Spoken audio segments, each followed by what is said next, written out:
Here's a look outside at the American flag. Everything's looking good.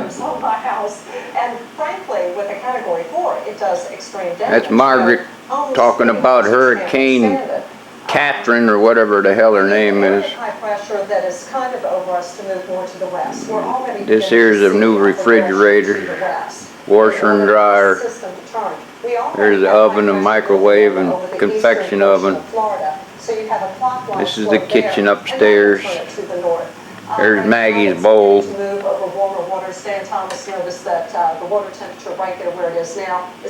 There's all my boats. Everything looking good so far. I don't know if we'll still be here after Catherine comes along. Here's my money bank. Yeah, okay. This is the other TV and the desk, and this is the master bedroom. Take a look around here just to see if it's still here when we get done. There's the bed. Should have made it today. Okay, there's Dookie's dresser and stuff. The other bedroom, that's Dookie's computer. There's her TV when she's computing. Here's the other bedroom. Everything looking good. Ceiling fan.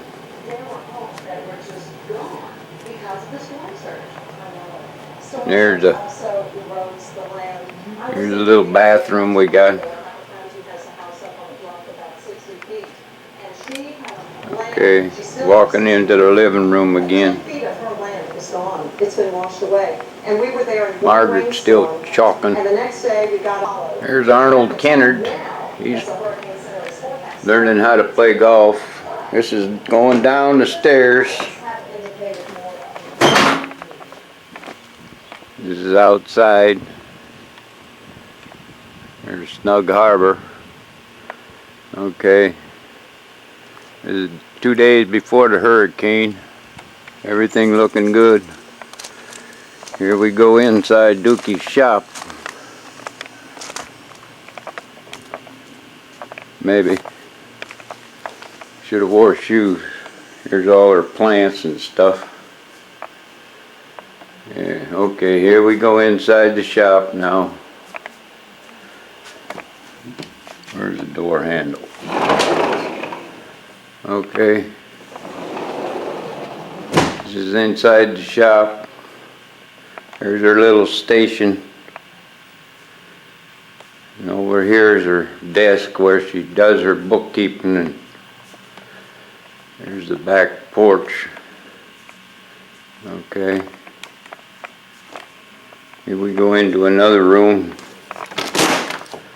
That's a washer and dryer and sink, water heater. Okay, takes care of that.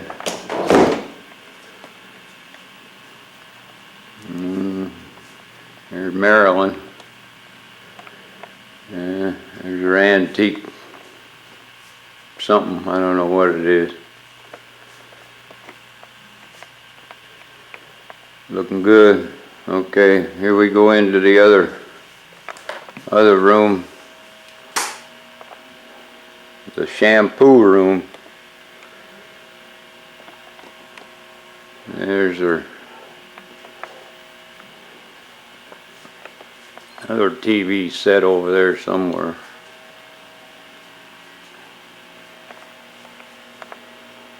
Yeah, modern art. Another antique.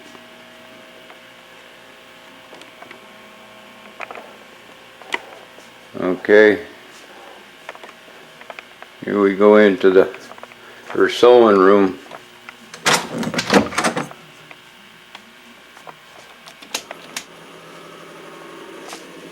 There, she's got a lot of crap in here.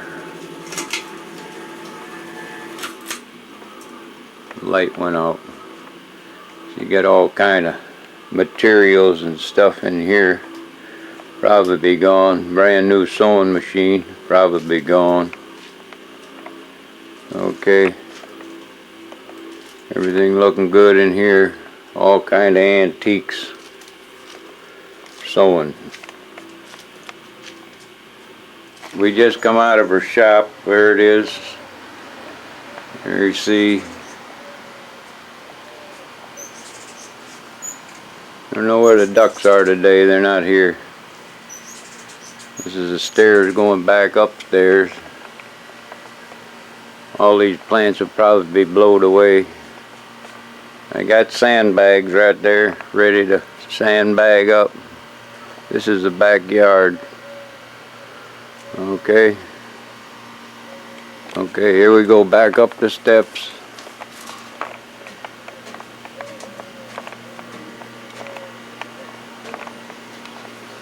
There's Uncle Ray's house. Okay, we're on the back porch now. That's my junk over there. Coming back in the house. Okay, here's another view of the outside. Roof's in good shape, just brand new roof. Inside the house. Here we come back inside from the back door. There's all my pots and pans that I don't know what to do with. Okay, this is it, insurance people. Let's see, give you a close-up of the living room. All leather couches. Kitchen cabinets. New dishwasher. Uh-oh, don't forget my KitchenAid. That's it. See ya.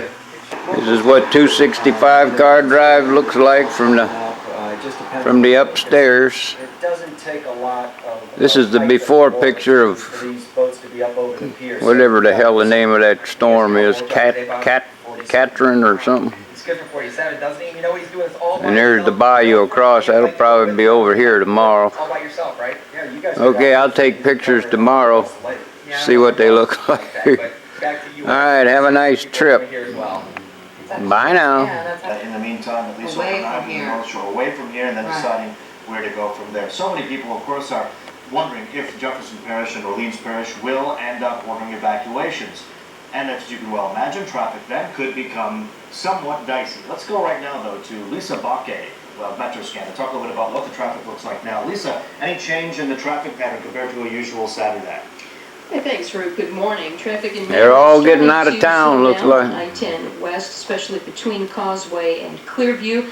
And of course, there are long lines now. Katrina, that's the name of that son of a gun. Please be patient out there. Also, people stocking up on. Lambert with the DOTD, we thank you so much for your time this morning. And as Mark mentioned, there will be a news conference with Mayor Nagin, the governor, and also JP President Aaron Broussard in about 20 minutes. And we do want to check on what is happening on the roads right now, and for that we go to WDSU News Channel 6 reporter Stephanie Boswell. She is monitoring the situation from Metroscan. Good morning, Stephanie.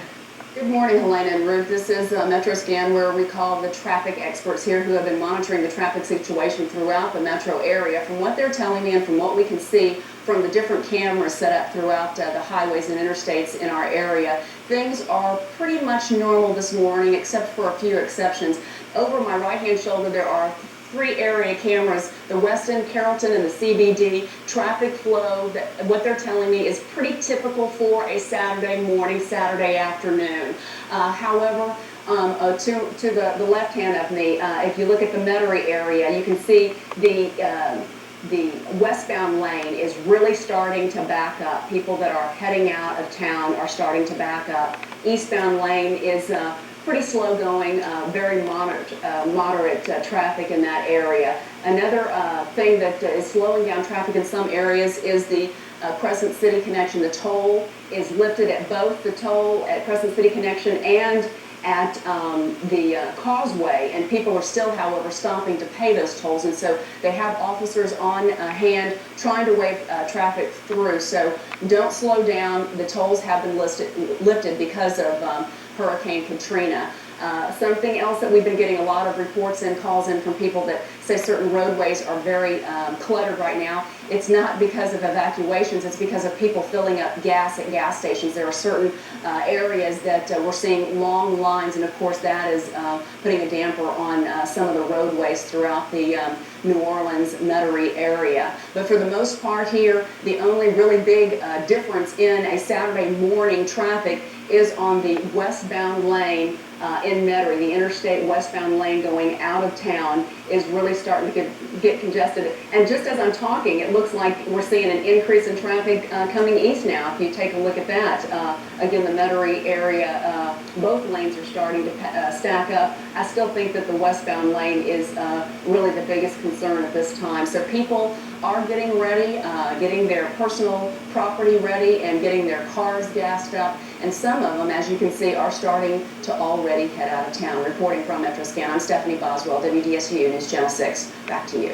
All right, Stephanie, thank you. And I'm sure the situation will only continue to get more congested as people prepare in the morning and then decide to leave later on this afternoon. And then, of course, depending on what happens with this new news conference, which we're about 18 minutes away from, with Jefferson Parish President Darren Broussard and Mary Ray Nagin, along with Governor Kathleen Blanco, we're waiting to see if they're going to call for that contraflow plan, which would likely be a west contraflow or a north contraflow or both. But it doesn't appear that they're going to do the eastern contraflow, because if the storm takes the path that it's taking right now, You don't want to go. you don't want to go. You don't want to be on the eastern part of the storm because of tornadoes, of course, spin off on that Sure. in that direction, and Lots of rain. and lots of rain as well. Yeah, this is the downstairs. I'm boarded up. It's the day before the big show. Everything looking good. Water's supposed to get up to that high. I don't think so. Alright, I'm going out front. Old Ray put his little riding lawnmower across the street. Here's old Ray's house. I think he'll be alright. He's high enough up. Yeah, the old wind blowing pretty good. There's old Ray's house. This is 265. I'll take some pictures afterwards. Poor old Charlie, he'll probably be going under. I don't know what to do for him. Okay, never know there was a hurricane coming. Looking good here so far. Hummers getting their last meal. They'll be blowed away tomorrow. See ya.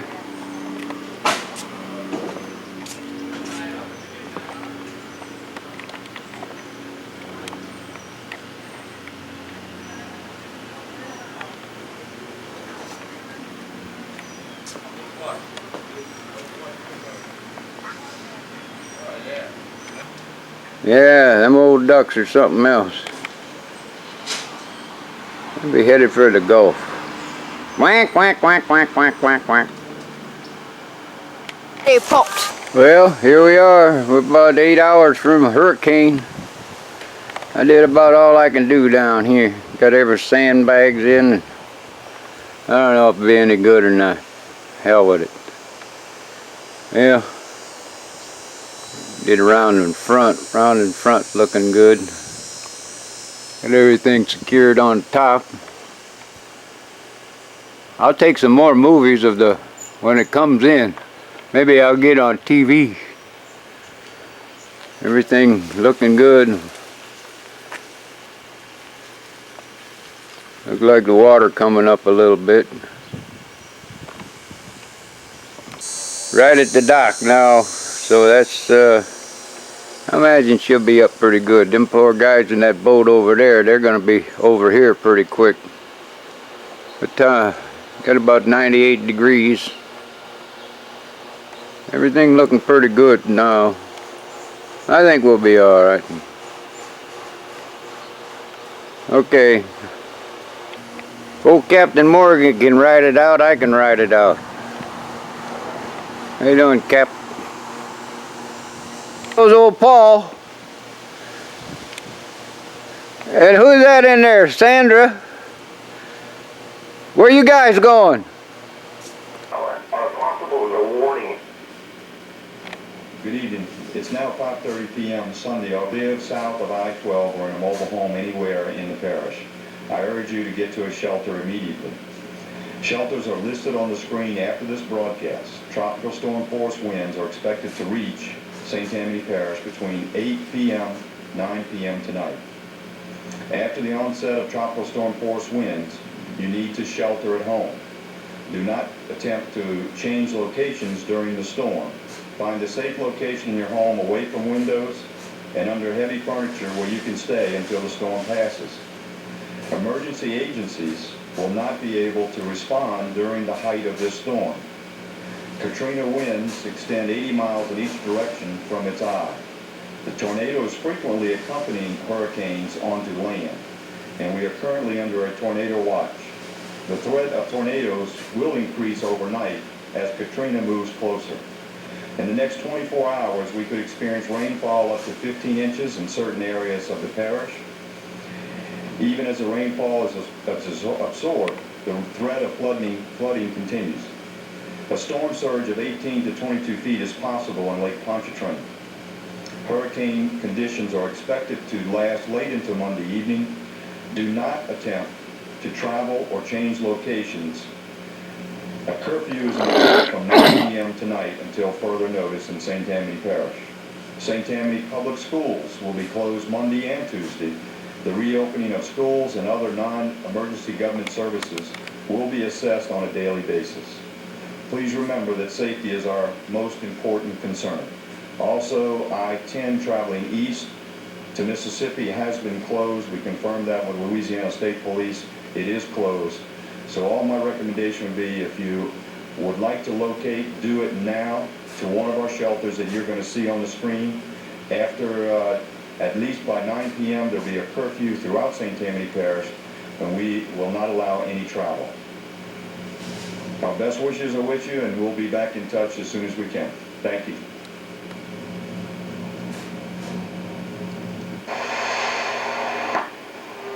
Extremely dangerous Hurricane Katrina will make landfall across extreme southeast Louisiana around daybreak. The hurricane is expected to move near New Orleans and Lake Pontchartrain during the mid to late morning hours Monday and the lower Pearl River Valley early Monday afternoon. Devastating winds of Category 4 or 5 strength will occur near the center of Katrina, south of Lake Pontchartrain, and winds of at least Category 3 strength will occur near the center of Katrina, north of Lake Pontchartrain, and along the Mississippi coast. Hurricane force winds of 75 miles an hour or greater will extend out as much as 100 miles from the center of the storm. Of 40 to 74 miles will extend out over 200 miles from the center.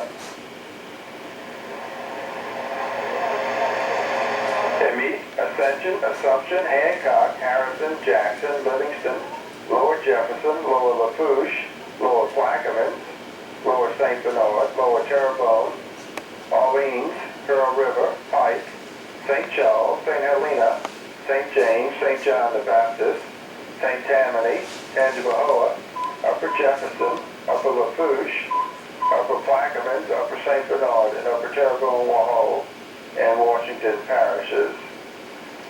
Inland hurricane wind warnings remain in effect. The National Weather Service in New Orleans has issued an inland hurricane wind warning. Extremely dangerous Hurricane Katrina continues to approach the area. Tropical storm force winds will spread north of Lake Pontchartrain and along the Mississippi coast through daybreak. And hurricane force winds will spread from the coast into the New Orleans metropolitan area by daybreak Monday, and the north shore of Lake Pontchartrain and the Mississippi Gulf Coast by mid-morning Monday. The maximum wind gusts of 150 to 175 miles an hour are likely along the path of the hurricane this morning. An inland hurricane wind advisory warning is issued when the sustained winds near hurricane force or frequent gusts at or above hurricane force are certain within the next 12 to 24 hours. Inland tropical storm wind warning is in effect. The National Weather Service in New Orleans has issued an inland tropical storm warning for tropical storm wind. Extremely dangerous Hurricane Katrina continues to approach the area. Tropical storm force winds will spread across east central Louisiana, including the Baton Rouge metropolitan area and extreme southwest Mississippi by daybreak. Tropical storm force winds are expected to last 4 to 8 hours. Do not venture outdoors once tropical storm force winds onset. An inland tropical storm wind warning is issued when sustained winds near tropical storm force, or frequent gusts at or above tropical storm force are certain within the next 12 to 24 hours. On. Again, not really a concern for us, but again, once this moves inland, it's going to be a concern for much of the eastern United States.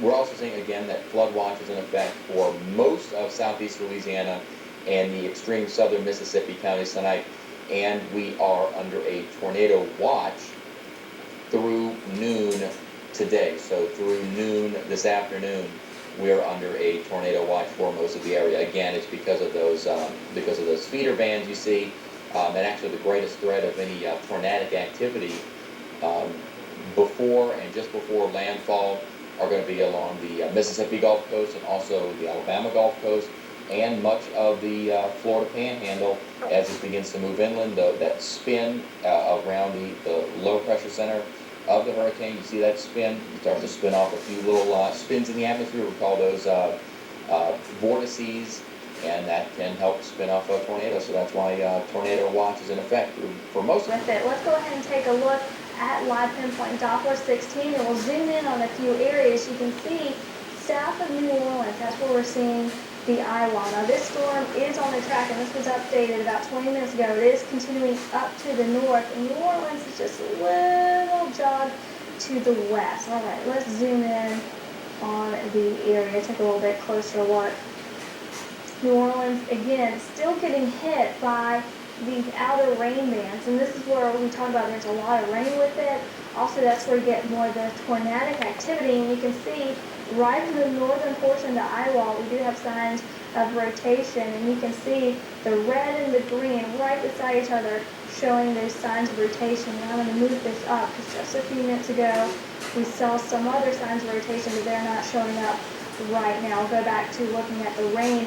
And you can see how the rain is starting to spread further up to the north towards I-20, but still the bulk of the rain, the yellows and the oranges and reds, and you see the heavier amount of rain are still south of Hattiesburg, south of Macomb, kind of confined to that far southeastern portion of Mississippi and also into Louisiana as well. We'll zoom in more on the city of New Orleans, where I know there's a lot of people watching in anticipation. You can see, again, it's just covered with rain. We're also looking at those high winds as well. This is just definitely not over yet as we're watching that eye wall finally moving closer up towards the north at about 12 miles per hour. So it has a little bit further to go, but as you can see, New Orleans is just a little bit further to the west, and with that eye wall getting up to the north, it may just skirt the New Orleans area, but we are going to be watching for more possibilities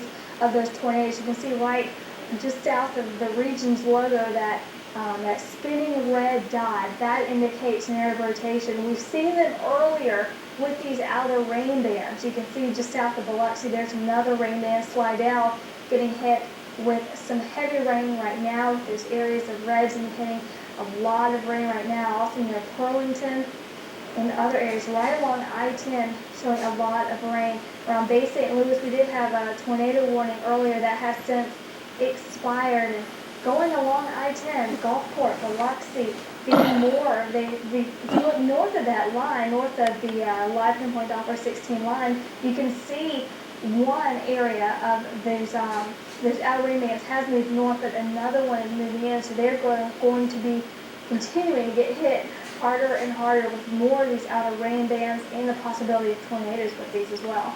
All right, Meg, thank you so much. Appreciate it. We'll check back with you in just a couple of minutes. Well, our own Tracy Mitchell is joining us now live from Washington to kind of give us an idea of exactly what the federal government is going to be doing for the residents here in the eye of Hurricane Katrina. Good morning to you, Tracy. Well, good morning, Brad. I can tell you here in Washington, federal agencies have been working around the clock. They do expect Katrina to destroy homes and possibly take lives. Hundreds of thousands of people waited hours in long lines for shelter and packed highways fearing Katrina's powerful punch. We will move in whatever resources and assets we have at our disposal after the storm to help you deal with the loss of property, and we pray for no loss of life, of course. President Bush has declared states of emergency in Louisiana, Alabama, and Mississippi. You guys help craft that and figure out how we need to bring in DOD. That allows the Federal Emergency Management Agency to coordinate all disaster relief efforts. We will do everything in our power to help the people and the communities affected by this storm. Here in Washington, officials are sending water, food, and other supplies to staging areas in the southeast. FEMA says the situation is very dangerous. How likely is it that you'll be able to escape this without any loss of life? Unfortunately, I don't think that's going to be reasonable. At this point, there's little more anyone can do but hope. Problem in Louisiana and in Mississippi, but I can tell you in New Orleans, that city sits below sea level, so the fear is that this storm could turn the city into a toxic lake. Brad, Nathan, back to you. And Tracy, you're actually from New Orleans. I bet you're quite anxious yourself. You're absolutely right. My entire family is back in New Orleans. Fortunately, they all got out of the area, my immediate family, that is. I still have a few cousins, though, Adrian, who are staying in the city, hoping to get some sort of shelter at the Superdome. It's an amazing story, and it affects so many people. So true. You know, and we've talked about certain things that have gone on as a result of this storm before the storm's actually the land itself. You know, Tracy, coming back out to you, the news this morning, gas prices actually hit $70 a barrel, a new record, and they're blaming it on the hurricane. Yeah, that's right. I mean, we didn't expect a lot of things like that to happen, Brett. You know, we're not sure, number one, how it's going to affect the refineries in Louisiana if that emergency supply is needed at some point. So you look at that, you look at the disaster, you look at the fact that emergency crews are already saying that this could destroy homes.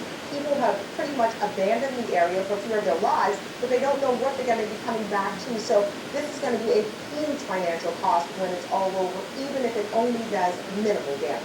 Certainly very frightening. 16 WABC's Tracy Mitchell, of course, reporting for us live from Washington, D.C. We certainly appreciate that report, Tracy, and we'll check back with Tracy throughout the morning. But as we were talking about, Brad, you mentioned $70 a barrel for crude oil, certainly spiked in all of the approach of very powerful Hurricane Katrina. And the heavy rain and the potential power outages will cause impacts to travel far inland. Find out how far. And deep into the night, cars crept away from the coast. The time to head to safety is shrinking. The storm's landfall is getting ever closer. Good morning, everyone. Thanks so much for joining us. I'm Kim Perez. And I'm Nick Walker. We are in storm alert with the latest on a potentially devastating hurricane whose effects could reach a large part of the eastern United States. And the latest advisory has winds of 150 miles per hour around that center. Now, since yesterday, of course, this is weakened some, but it's still a Category 4 hurricane capable of causing extreme damage. It is moving north at 15. The forward speed has picked up a little bit as anticipated, and now it's on a more northerly track. The pressure has come up to 917 millibars. And to keep it in perspective, Andrew's pressure was 922 as it came ashore here in South Florida.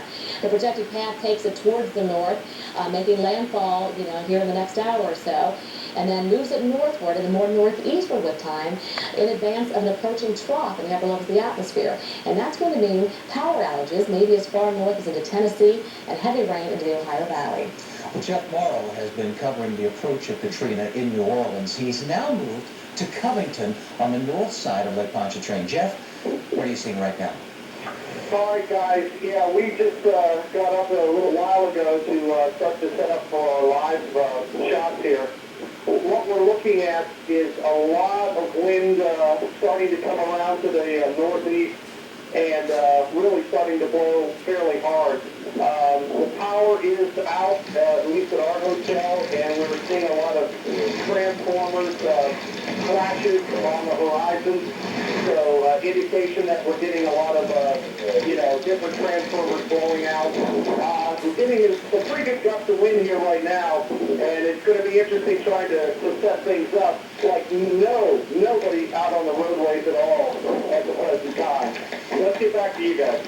And Jeff, of course, obviously you need to be in a safe place and stay in a safe place. Often we have to talk to you on the phone like we're doing right now as a result of gusty winds that could blow equipment around. Do you feel like you are in a safe place where you'll be able to broadcast for a little while? Yeah, I think so. We pre-scouted this last night. We're actually in a little bit of a shopping area, and I think we'll be able to shelter everybody fairly well here. This is a pretty substantial structure, but still, there's enough around here that you got to be real careful. You know, debris is going to start to fly into the air, I'm sure, within the next few hours, which could really cause some major problems. So we don't expect to go downhill here or otherwise probably for the next 3, 4, 5 hours until we can get the eye past us.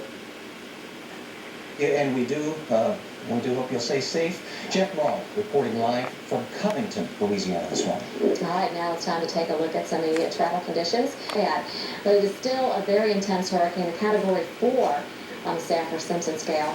And of course, it's capable of producing extreme damage and of course the chance for tornadoes and storm surge is going to be pretty impressive here on that east side. Landfall is imminent here in southeastern Louisiana. Impacts, again, as we've been talking about, you'll feel them farther north in the next couple of days into the Ohio Valley even, and there could be power outages all the way up into Tennessee. Here it is on radar. Notice the track now, making that northerly turn now, and there's Venice. And we've had reports over here in Boothville of sustained winds over 50 miles per hour. New Orleans at Lakefront, we had a wind gust over 90 miles per hour already. And of course, conditions going down rapidly in this area. And as Jeff talked about, power outages already across the region. Now, satellite showing the west side not as impressive anymore. Some dry air trying to come in, but still, again, a Category 4 hurricane with a pressure of 917 millibars. And we are going to see structural damage with this. Here's the greatest threat for it here in the red. And then where you see the light yellow, that's indicating hurricane strength, even inland. And hurricane force winds extending out over 100 miles from this, so not feeling the impacts just at the coast. Even tropical storm winds over 200 miles from the center. There's that tornado watch in effect. Again, with any landfalling system, we watch out for this threat. Watch out in Birmingham, maybe in Atlanta later on. Yeah.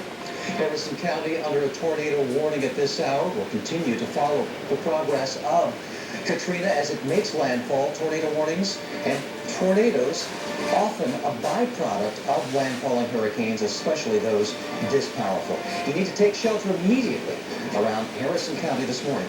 We'll have more on Katrina as Storm Alert continues on the Weather Channel. This program was brought to you by Office Depot, taking care of business. Be good. Absolutely. We hope not. We were dipping into WPMI TV, that's out of Alabama. That was from Gulf Shores, Alabama, and the reporter's name was Richard Allen. Our thanks to them. On to Biloxi, Mississippi now, another city bracing for Katrina. Tens of thousands of residents have fled that city. Corrine Winter joins us live from Biloxi. Good morning. Carol, good morning to you. That's right, the community here of Biloxi, while they're gearing up for Katrina's arrival, and we're feeling it quickly. The conditions out here are declining. We're experiencing a lot of heavy wind as well as the rain, which is blowing the rain in a sideways direction. We had a chance to speak with Biloxi police this morning, and they tell us the roadways are quiet, that there's very little activity. However, they've been spotting quite a number of travelers, people who are trying to make it to local shelters. Now, the water is beginning to rise in some spots, so they say now is not the time to venture out. They're urging the public, Carol, to stay put wherever they are. Hurricane Katrina has Mississippi's coastal communities bracing for impact. Regardless of whether it's a 5 or a 4, the potential for destruction of property and loss of life is very high with this storm. It's a very dangerous storm. In Biloxi, Mississippi, police enforced a mandatory evacuation order and overnight curfew. Thousands of residents fled the city while others spent the night in local shelters. To the south and west in New Orleans, where forecasters predict Katrina could make landfall, there was also a mandatory evacuation. More than 20,000 people sought refuge in the Louisiana Superdome. The state's governor said she expects extensive property damage, but hopefully not a high death toll. We know we have stubborn people out there. So we want them to survive. We want them to be right about it, but we're hoping for the best. Alabama's governor ordered residents in low-lying areas to evacuate. President Bush declared states of emergency in Mississippi, Louisiana, and Alabama. This is going to be the biggest natural disaster that the Red Cross has ever responded to if it meets the projections. Federal emergency management workers say they're prepared to assist storm victims once Katrina finishes unleashing its fury. Now, Carol, just like that, in the middle of our story, the street lights behind me along this popular interstate. It's quiet right now in the morning hours, of course, but the power went out just like that. There are already reports of power outages in the area. Now, there are 4 local shelters set up for residents 3 of them already jam-packed, filled to capacity. We mentioned the situation with the water already rising in many spots. Biloxi police also tell us that many city streets are already flooded, as well as a major highway here is impassable in some spots due to the storm surge. Kara. Marine Winter reporting live from Biloxi, Mississippi, and just the effects on the economy could be devastating in Mississippi, especially if it affects the casino industry. For example, there are 27 state-regulated casinos in the state of Mississippi. They generate 60,000 people per day, and they generate $400 million per year, and that's in state taxes, so they'll be watching those. Let's head to Baton Rouge now. That's where Miles O'Brien is standing by now. Morning. Hello again, Carol. The rain is really coming down now. These so-called feeder bands kind of wax and wane as they come through, and we're getting a pretty good dose of rain right now. The wind's still not too significant here in Baton Rouge. We're a long way west of where you just checked in from. Yesterday, we took a long, arduous trip from the center of New Orleans to here. It took us about 4.5 hours for that 80-mile drive. Meanwhile, back in New Orleans, we're told all but about 300,000 people in that city of 1.6 million metro area have been evacuated. Now, many, 20 to 30,000 of those evacuated, who had no other place to go, some of them the least fortunate among us, ended up in the Louisiana Superdome. And there's some concern right now about just how safe they might be. CNN's Gene Meserve is there now with more on that part of the story. Gene? Miles, I am in a parking garage which overlooks the Superdome, and for now, structurally at least, everything appears fine. We can look down on the streets from here and see that at this point in time, although of course there's significant puddling down there, there's nothing that I think qualifies as a flood. The wind and the rain is really whipping. I'm under some cover here, but I can see that the drainage system just here within the garage is having a really difficult time. When you're on the lower floors, water is starting to bubble up back out of the drain. Up here, we're seeing a huge puddle being created because the drains are just unable to accommodate the volume of rain that's coming down. We can overlook much of the city from this garage. And when I walk around the perimeter and look, I can see that most of the city at this point in time to the west and to the south of us appears to have lost power. About a half an hour ago, I saw a huge blue flash out on the horizon to the west, indicative of some sort of electrical problem out there. We fortunately do have power here. We're sort of, as I mentioned, adjacent to the Superdome, and many of the office buildings right around me appear to have power. But clearly, some parts of the city already have been hit in that respect. Miles? And Gene, as I'm told, you're not being allowed inside the Superdome. Why have reporters being told to stay outside? Well, this is not unusual. I've covered hurricanes before where they've been very reluctant to let cameras into shelters. It has to do with privacy. Some people just don't want to have their pictures taken, and so they want the cameras to be kept outside. So I don't think that it's anything extraordinary in this situation. Clearly, they have a lot of people in there. I don't know if you saw the picture yesterday, but there were long lines of people waiting out in the rain, waiting to get in there. We know they have some seriously ill people in there, and doctors and nurses take care of them. So they've got a lot on their hands. I think the first order of business for them has to be taking care of those people, not accommodating us, to be perfectly frank. Gene Meserve outside the Superdome, all those good reasons, and we hope everybody in there is safe and sound as Katrina, Category 4, almost Category 5 storm, bears down on New Orleans and on this entire Gulf Coast this morning. Also here in Baton Rouge, Louisiana, just a couple of miles from where I stand, I'm on the campus of Louisiana State University, is Anderson Cooper. He's very near the water, near the river, where he is getting a sense right now of whether there's much traffic out there and what people are doing this morning. Hopefully they're hunkered down, Anderson. Yeah, Miles, we certainly hope they are, and it does seem like that. We haven't seen much traffic on the bridge going across I-10. I'm actually right on the banks of the Mississippi River, the east side of Baton Rouge, over my shoulders, the west side of Baton Rouge. But already we've seen just in the last 20 minutes or so, the water starting to come up here on the banks. This area had no water in it just a few minutes ago. The water's gradually coming up. Over the next hour or two, we're going to be using this sort of big, huge root of a tree as kind of a landmark to judge where the water is, so we'll sort of be checking in on that. One thing we're also watching is along the banks here, there is this memorial, a World War II memorial, the USS Kidd, which is dry docked. It's a museum, a Naval War Memorial.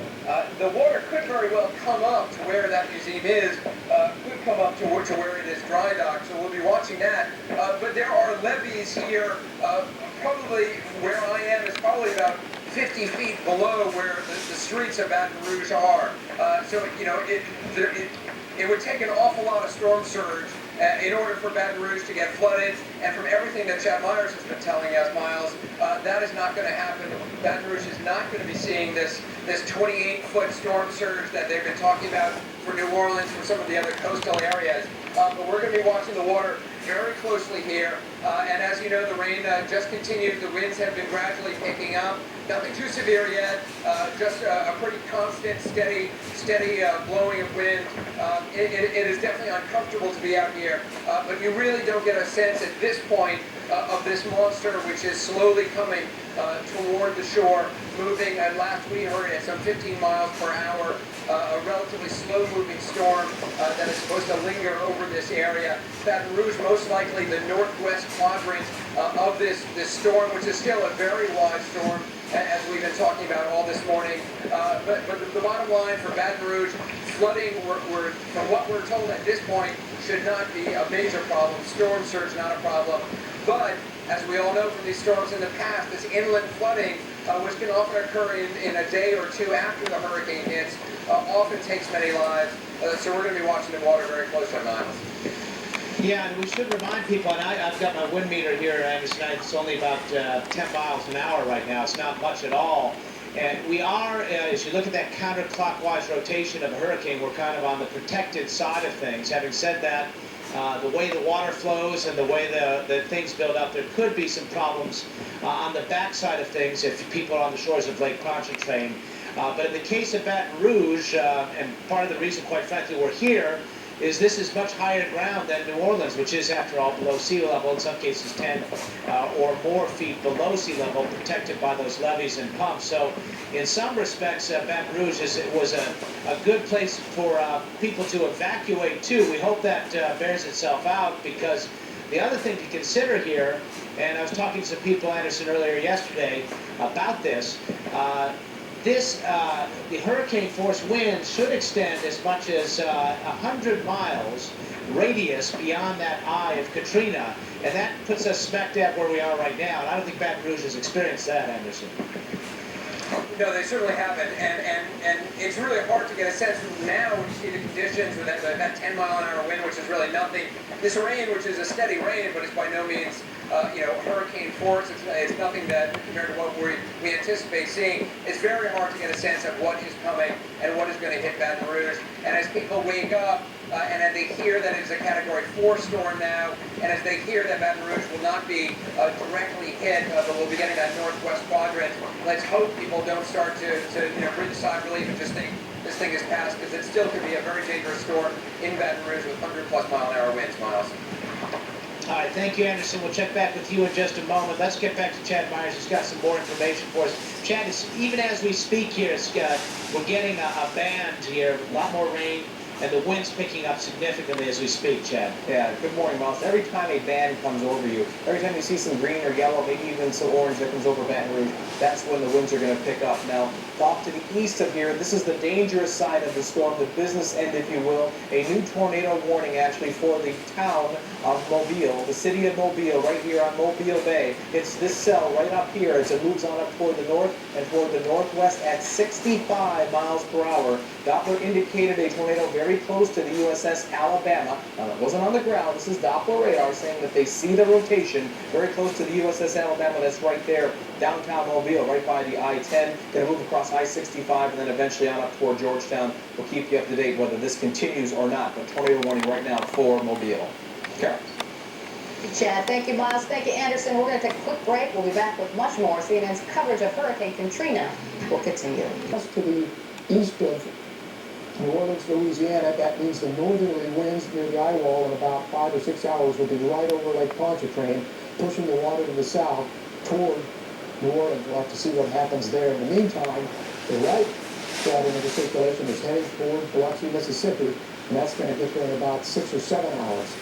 So the circulation is very intense. The chips are down now, and very strong winds are starting to pile up. The water is going to be rising very quickly here. So if you're in a low-lying area, now's the time to go to higher ground immediately. In the meantime, very heavy rain in here, and mixed in there are some tornado warnings. So watch out for the possibility for tornadoes the next 12 hours or so. Locally, 16 to 22 feet in this area, that's the possibility for water rise. Lower as you go to the east, away from that strong wind core, but high waves are out in this area, so watch out for deadly rip currents and extremely high waves, beach erosion along the coastline, the highest wave action being in Alabama and extreme western Florida Panhandle. That's going to persist through late this afternoon. The greatest potential impact for structure damage from this, southeastern Louisiana up into southern Mississippi over the next 6 to 12 hours. Power outages, trees down, signs down, roofs blown off. That's quite a possibility, especially for poorly built structures. Mobile homes could be severely damaged or destroyed if they're out in the middle of this core of strong winds that comes on shore. So this is the time to really hunker down if you're in a mobile home. You need to seek safer shelter immediately. Now, not only that, we're going to see the widespread power outages. A lot of the places already are seeing it with transformers blowing out. That's going to spread inland. So New Orleans, Biloxi, Mississippi, Gulfport, Mobile, Alabama, widespread power outages are likely through this evening. So we're going to continue to monitor this situation, but it looks like we're seeing this Category 4 landfalling now, and it's going to get very much worse very quickly. The track takes it basically to the north, through Mississippi and then on to the northeast, weakening as it does so. But this is a strong system, and it's going to be accelerating off to the northeast a little bit. It's going to be dragging strong winds in with it. Just one mention here, we do have a new tropical depression out in the Atlantic moving to the northwest of 14. It'll miss the Antilles. But there's another low pressure system behind it we're going to be monitoring as well. So after this system, we've got 2 others to watch out for. Back to you in the studio. All right, thank you. Dr. Steve Lyons, our hurricane expert, with an update on Katrina. And of course, as Steve mentioned, the eye still well offshore, but even so, we've already seen hurricane force wind gusts even in some of the inland areas. Just right back, Grand Isle had a wind gust of 102 miles per hour. Biloxi 51, Gulfport, a gust of 48, and Lakefront near New Orleans. Wind gust over to hurricane force strength up to 74, 75 miles per hour. And we'll continue to give you the live coverage here of Hurricane Katrina with live reports coming up here at the top of the hour. And just a reminder, there is a tornado watch in effect until noon. This does include New Orleans and a couple of tornado warnings over here in Mobile, Alabama. You folks should be seeking shelter immediately.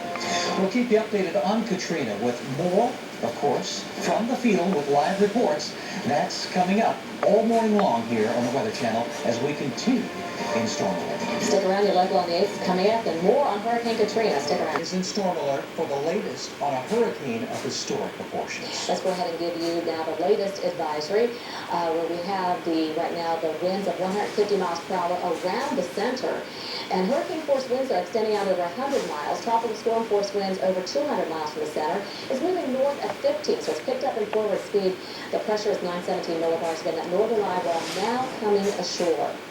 Now, we're, of course, watching the progress of this, and the projected path does take it northward. There's going to be a lot more rain out of this, so flooding is going to be a problem throughout to the day and into tonight, all the way up into Mississippi, Tennessee, and eventually into the Ohio Valley.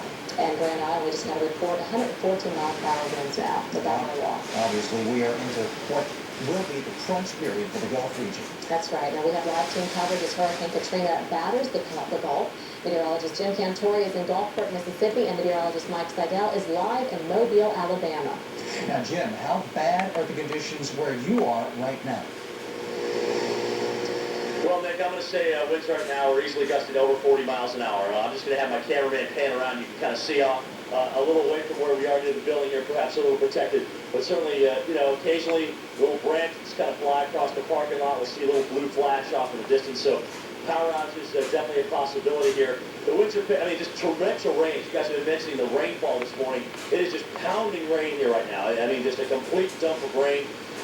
We did have a gentleman go down and shoot some video for us this morning, and he said he didn't get close to the water, so we can't tell if the water's coming up at this point, but I would imagine it is, obviously, because we're going to be on the right side of that hurricane. All right, we're going to be on the worst side of that, so we are going to get a surge component through here. And folks, you know what? Just because it's not 175 or 160, it's still 150 miles an hour. Okay, that's the hurricane we're dealing with. This is a tremendously strong hurricane here, and we have not dealt, I want to let everybody know this, a fraction of this hurricane. There will be a time this morning where we will not be able to broadcast, all right? And obviously when that time comes, you're going to know about it because we won't be on the air anymore. But we will let you know what's going on here, hopefully by phone, as long as we can. But right now, obviously we're not doing too bad. Occasionally, we will see a gust come along, perhaps even greater than 40 miles an hour. Certainly we anticipate that to be in a big, big hurry before the afternoon or the morning is out. So this thing's going to come in, looks like during the daylight hours, guys. And hopefully we can show you the pictures, just how incredible a Category 4 hurricane is. But more than likely, when it gets that bad, we won't be able to do that. Let's head off toward the east. Mike Seidel's in Mobile. Mike, you dealt with some bands last night, heavy rain, even some tornado warnings for that area. How are things going in Mobile this morning?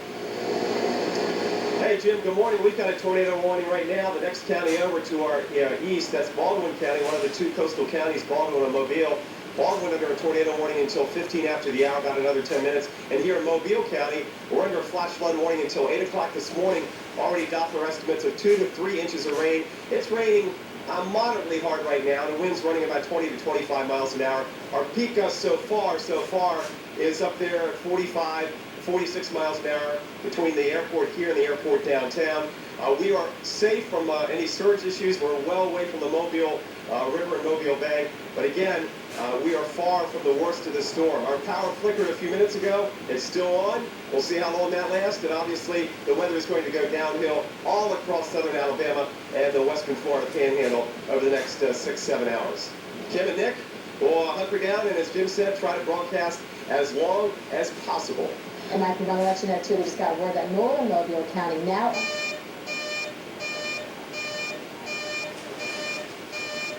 All right, let's go ahead and show you what it looks like on satellite, where that northern eyeball coming in, and there's Grand Isle. That's sustained winds of 61 miles per hour, and the wind gusts 114, 115 miles per hour.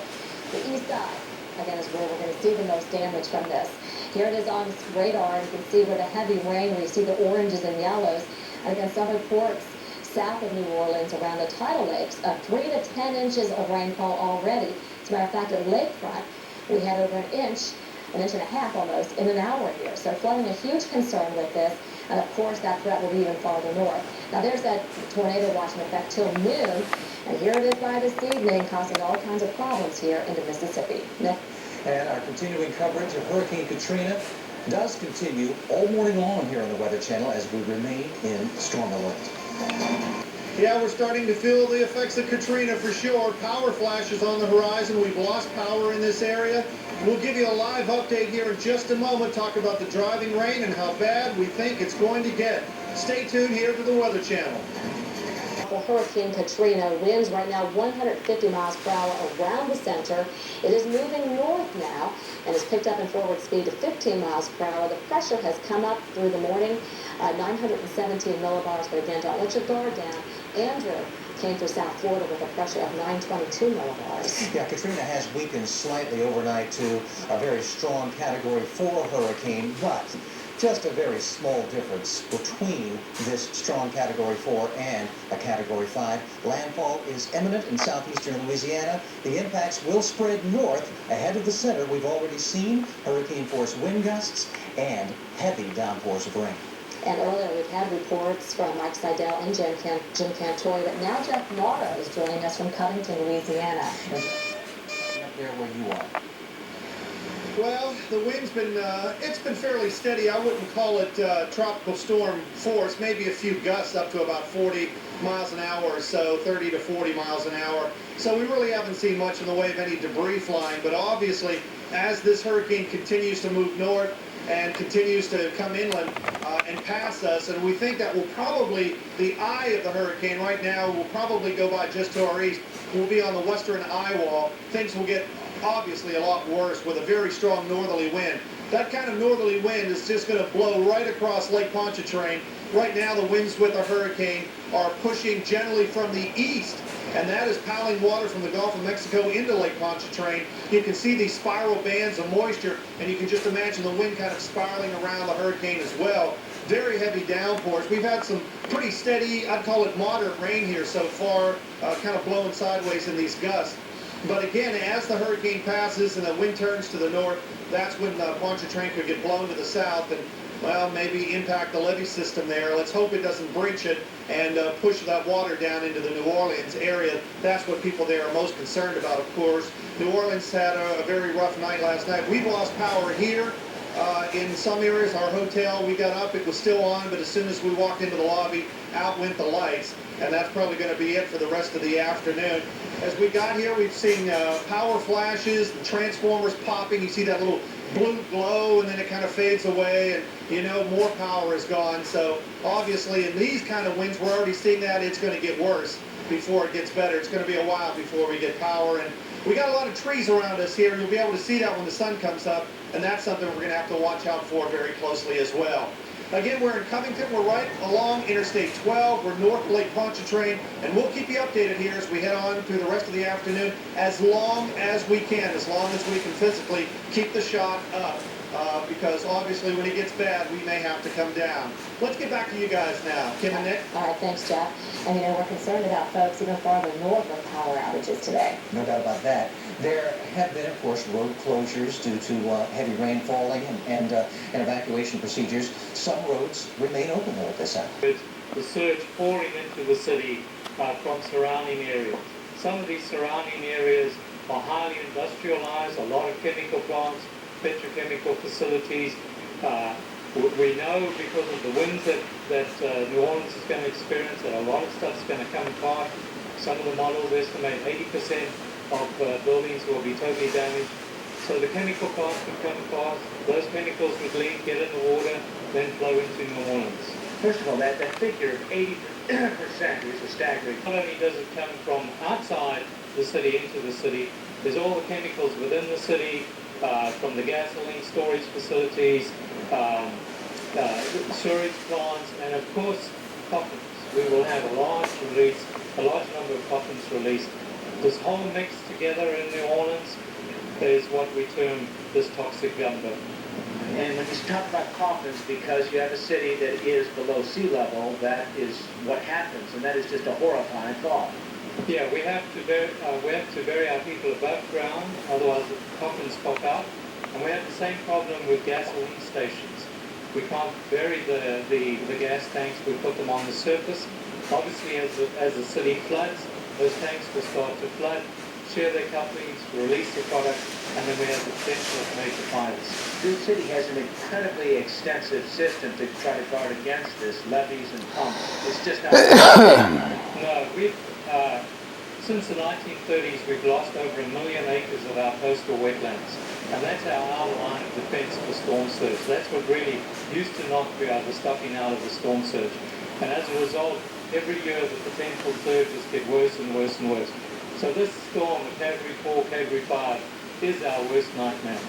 Well, and when you say you've lost a lot of these wetlands, it is in fact the way that those rivers are channeled, those levees themselves, that have caused a lot of those wetlands to go away.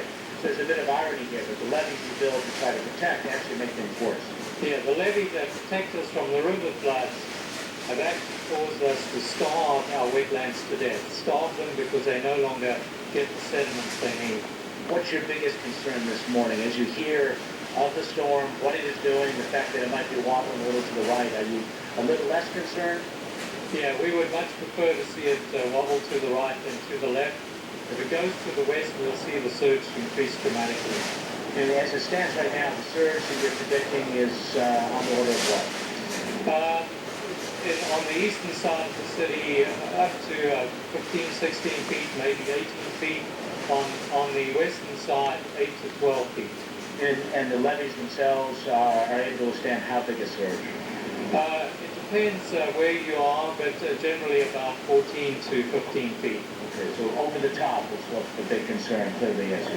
Yes, and the other thing is if we build the levee, the lake Pontchartrain up to the level of the levees, we still get overtopping because of the waves. We're going to have a very wide wild wave field out there, and that will also overtop the levees. Igor Van Herten, thank you very much for being with us. He's with Louisiana State University School of Public Health. Just a horrifying thought, talking about this toxic gumbo, as he puts it, with all these petrochemicals, all the things that go along with an industrial base, and then on top of that, to see the possibility of floating coffins. So that. Thanks very much, Miles. We're going to obviously continue to check in with you throughout the morning. Let's bring you up to date on what exactly is happening with Hurricane Katrina. The National Hurricane Center is now telling us that the northern eye wall has made landfall. It's happening just east of Grand Isle. We are watching very closely as this hurricane heads right to the Gulf Coast. A couple of things you need to know. It looks like the winds are about 150 miles per hour. That makes it a Category 4 hurricane, downgraded from a Category 5. And of course, as Miles pointed out just a few moments ago, both of those killer storms. It's looking also more and more as if coastal Mississippi is going to bear the brunt of this storm. All eyes have been on New Orleans, of course, with all those issues they have being below sea level. But it seems as if the storm is turning slightly, and that, in fact, might lessen some of the damage to New Orleans. We have reporters all around the area. We're also going to continue to check in with the CNN Weather Center in Atlanta for the very latest on Katrina's path. That's all ahead as a special edition of American Morning continues in just a moment. Stay with us.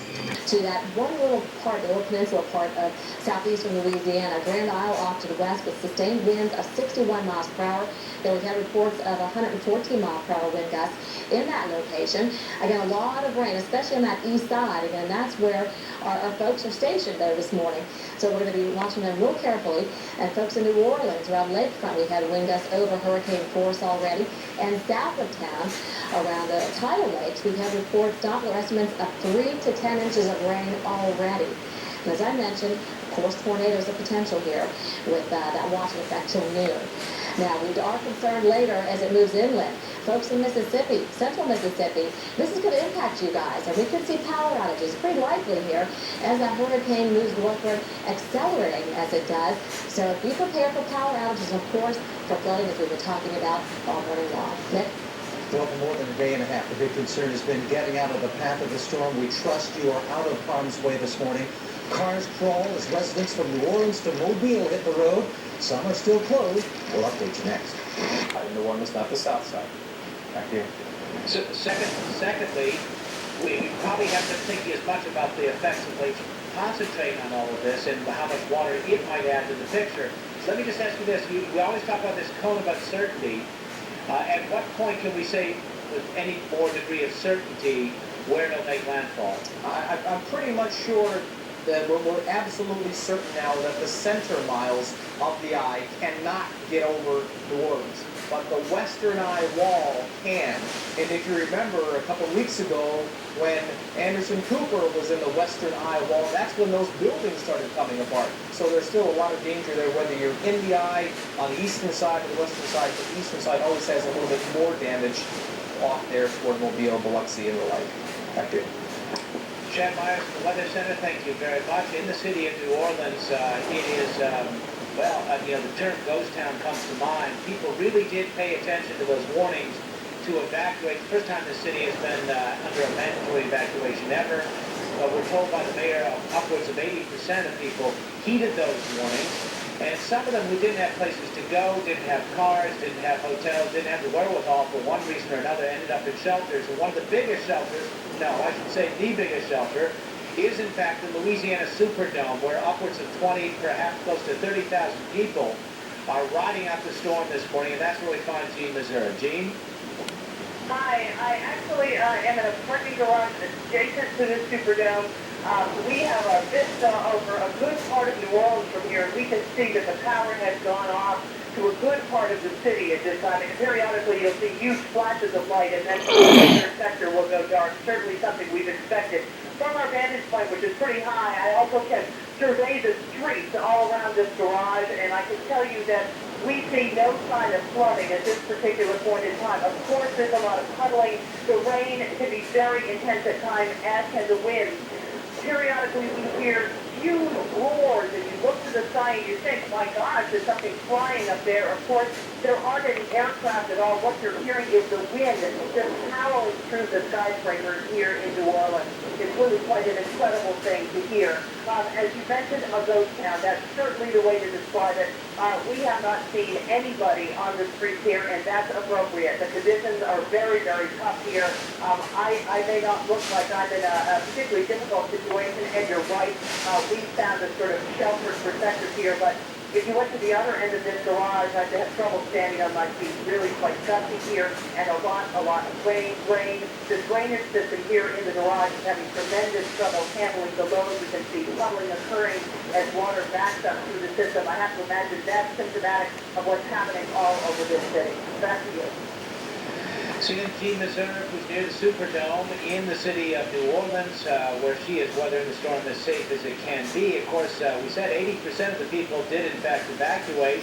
That means 20% of about a 1.6 million person metropolitan area are still there, and Soledad has some more on that. Soledad? Well, that's absolutely right, Miles. Gina Longo is the Deputy Press Secretary for Senator Ben Nelson of Nebraska, and normally when we're talking to her, we're talking politics.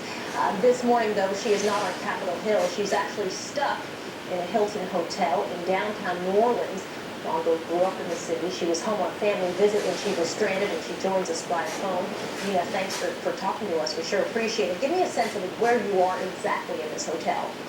I am at the Hilton, which is on the river, a couple of blocks away from the French Quarter. So, unfortunately, we're right on the river, but I'm on the 5th floor, and right now I'm actually sitting on the floor. We still have power, but there have been several announcements urging people to go down to the ballroom, especially for the higher floors, obviously, because of the wind. In the last 15-20 minutes, we've definitely seen the lights blink out, and the air has been off for some time, and we're also hearing the wind at this point, so it's just starting to get pretty scary. It is. I was going to ask you, what does it sound like? Do you feel the hotel at the 5th floor where you are? Do you feel it creaking? Do you feel safe? And you're with several members of your family, right? I'm with a large group of my family. That's sort of why I guess we're here, and we didn't evacuate. I personally was trying to get out of the flight to get back to D.C., and I was told all the flights were grounded, so I'm stuck here with my family. I'm glad that I'm with my family, of course, but yes, there's a large group of us, and I don't know if I mentioned this, but they do have the 3rd floor as sort of an evacuation area. They have all of the ballrooms open. There's the New Orleans Police Department here. There's EMS, fire. So, there is a bit of safety here, I guess. I think most people... Oh, the seas are restless today. I think here it comes. We just had a gust of about 100 miles an hour just a little while ago. I sure am glad you planted this tree next to the house. Yeah, it's going to tear all the power out of this place. Yeah, that's across the road over there. The seas are restless today. Alright, let me go take a look in the backyard. Poor old Charlie is about to lose his roof over there on his houseboat. Here comes another gust.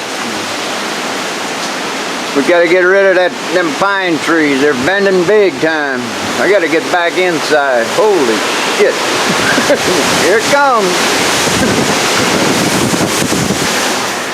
Yeah, we're about an hour into this thing, and the water hasn't come up so bad. Still see the backyard, but them pine trees, they got to go. Woo! Here it comes again. I'm getting back inside. Got whitecaps in my backyard here. Heading south. Oh. What do you think about America now? Mother Nature. We can go water skiing in our backyard here today.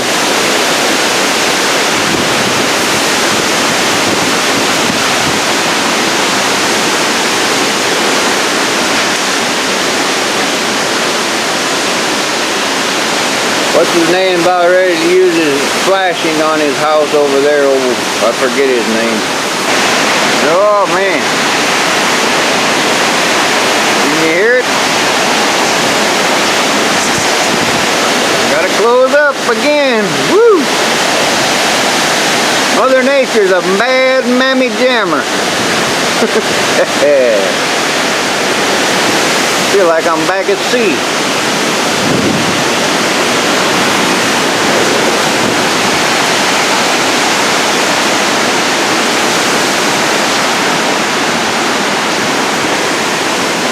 Ah, that ain't no worse than a typhoon. This tree's got to go right next to the house here, though. That old pine tree is listing a little bit more. It might go this time. Oh! The old boy over there is going to lose all kinds of stuff.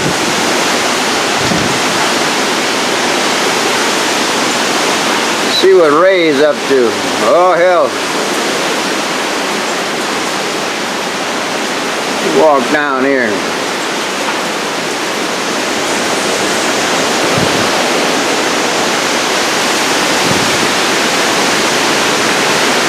Oh, Mother Nature is angry today. Woo!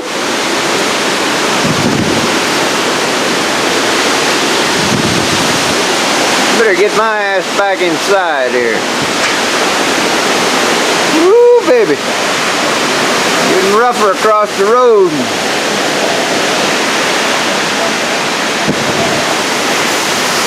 Old trees. I don't know if they're going to stand up or not. Blowing out toward the lake, so that's why the water ain't coming up so much. We don't have much water at all in our yard. Them old whitecaps across the road, man. That marsh is gone now. I got plenty of waterfront property to me. Better start selling it. Yeah, wish the sun had come out. Alright, later. What did I tell you about them trees? We finally got rid of them bastards. Now we gotta hire somebody to get them out of the backyard. I figured they'd come down pretty quick. Woo! Get.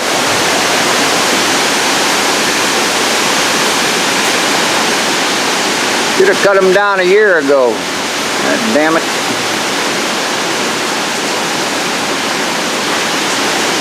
There they are on top of the boathouse. They can't go no further. Lucky the wind was blowing the other way. That old boathouse still standing. I might have to put a roof on that sucker.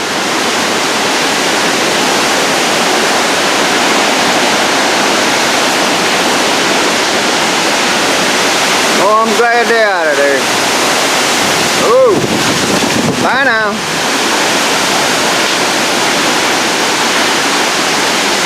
That was a good one. Yeah, I hope them two over there in Charlie's yard don't blow over this way. God damn it.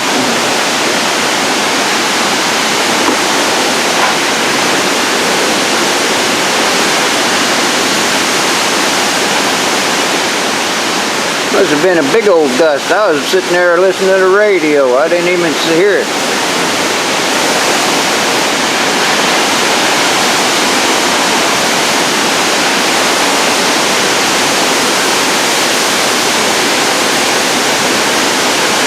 Alright, I'm off the air. Got enough out of you there, whatever your name, Katrina, or whatever the hell your name is.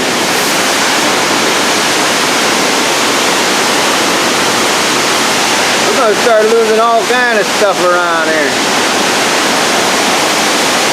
Woo, doggy. The big old tree across the street might go next. Oh, baby.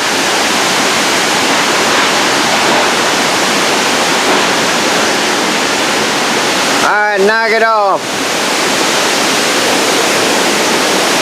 Ah, damn, look across the road.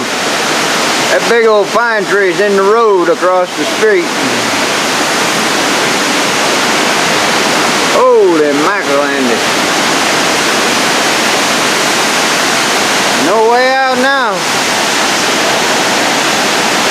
That other one's getting ready to go too, over in Ray's yard, I guess. Flagpole's still standing though.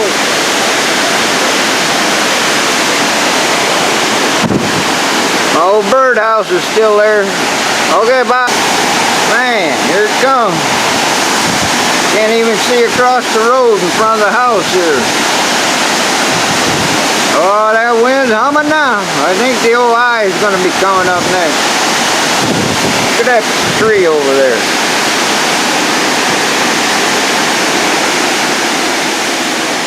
Better close this window, huh?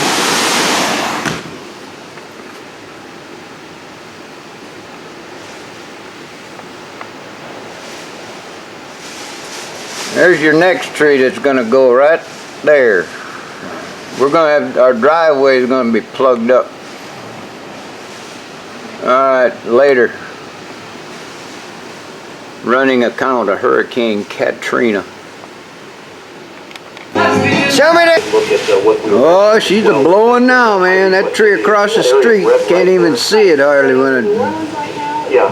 It sure is. They're just there in the bottom. Yeah, that tree across the street, that big one over there. I'll get rid of all my trees here. So as it moves to the That's north, good. we're talking some very, very heavy rain. The horizontal variety that some of the... That'll be out of here too tomorrow. Well, we got 2 more hours of this wind, I guess they said on TV.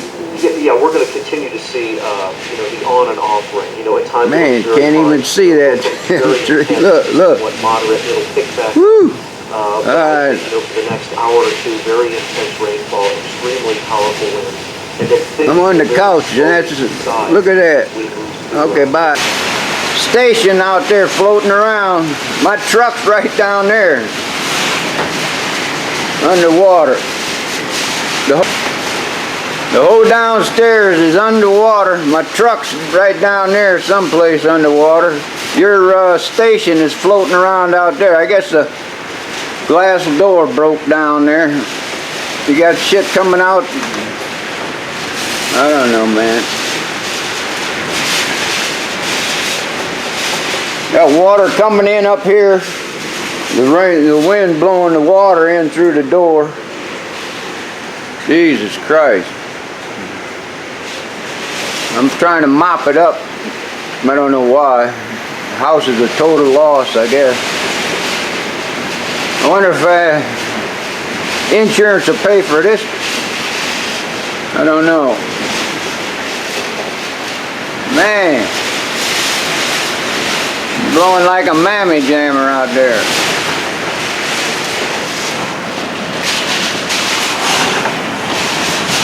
Look at that mess.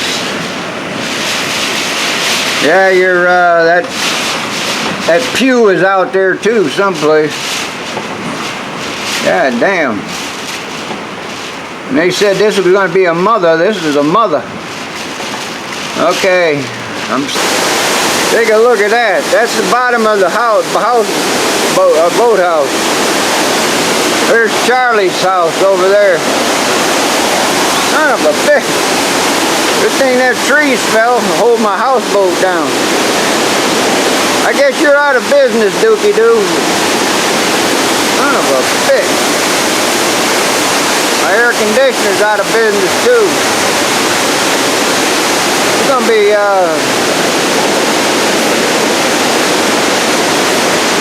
man. Looks like, what do you call it? Down there in Florida. Edwards or whatever it was. I might have to go to the roof. There goes my truck. Headed over to, holy shit.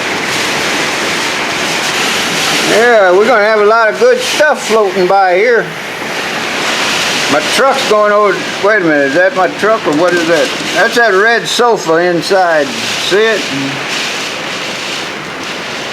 Jesus, I think that's a red sofa. Well, the wind blowing the water in. I don't know what to tell you. I got another 3 or 4 feet, and then I'm going to have to head for the roof. Alright. See you later. Poor old Charlie next door.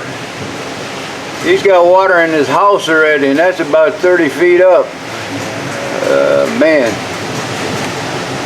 His son's boat underneath that boathouse. He should have left it up in Mississippi. Man, this is terrible. That floating there. It's like a submarine going into Charlie's house. Holy Christ. Don't hit that. Some kind of tank or something. Oh man. Better go look in the back of my house. See what... That's it. That's the water level right now. Hey. Charlie's boathouse. I feel water coming up my feet right now. There's Ray's yard. Oh, remember them guys that built that house over there? Here it comes. Son of a bitch. That house is going into Ray's. Uh-oh. Better get inside. I can't believe there's that house at the end down there. There goes my boathouse. Don't have to tear it down now. Holy Christ. Look at all that crap over there.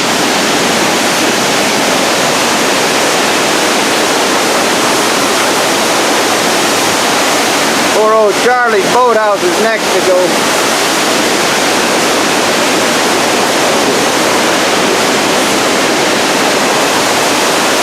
Now he's gonna clean this mess up. Son of a bitch. Woo! Baby! I got film for the 5 o'clock news anyway. Look at the mess over there. There goes my boathouse. There's a house. There's a boat on the other side of that house that's supposed to pile drive. He's going... Holy Christ. There goes the air conditioner and everything.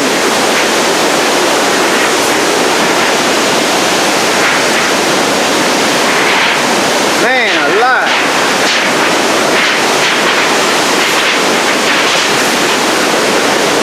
This is a bad one.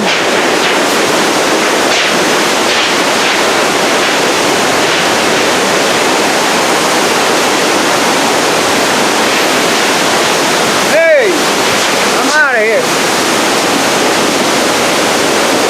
That guy moved. Poor guy got him, his house is moving right down the bayou.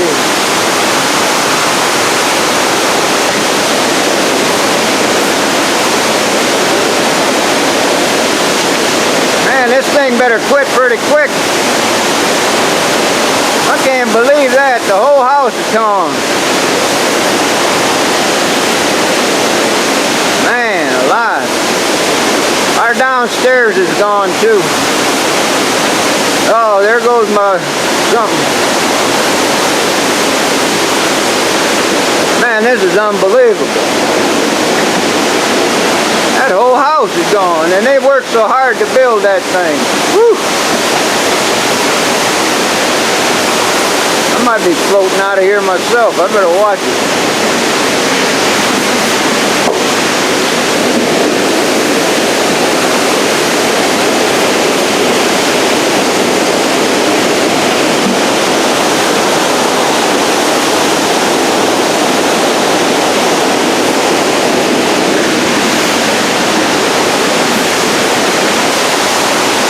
Look at that thing, sinking right there behind Charlie's house. Woo!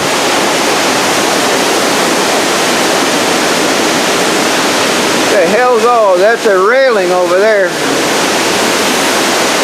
Oh my God, man. Holy cow, what is that over there? That's that crane. That's that barge. The pile driving barge crane for the crane. Man, that's gonna sink too, I guess. Can y'all see it?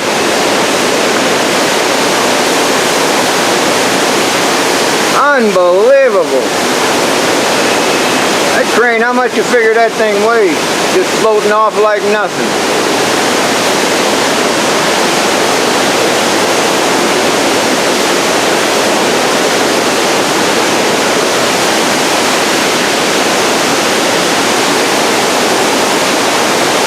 Where's that guy's boat? He had a boat over there too.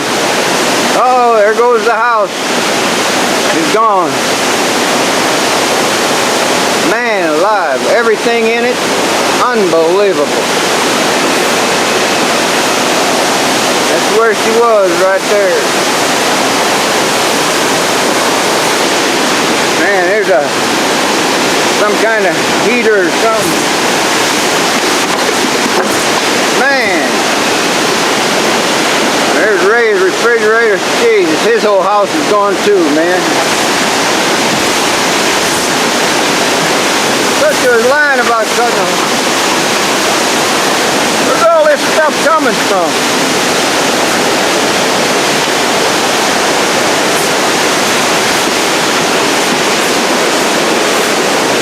There's my snug harbor.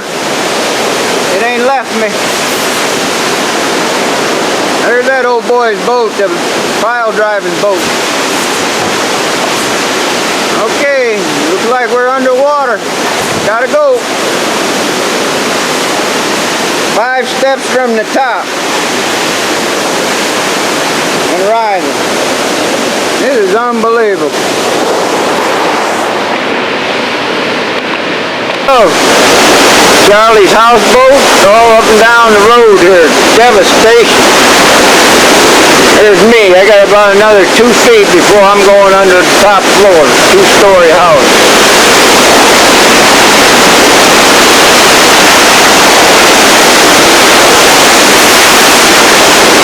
I don't believe it. There goes the boat. There goes another. That poor guy just built that house over there. He's going down. Man.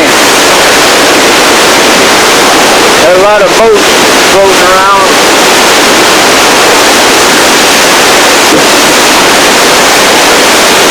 Man, I gotta get out of here. Man. In a 2-story house, it's lapping at my bottom door here. Whew. Look out. Can't believe all this stuff. Look at that mess. Whoa, baby. That's all. Look at that. Oh, Jesus Christ. Got a tidal wave coming. Here comes another one. You'll be in pretty quick.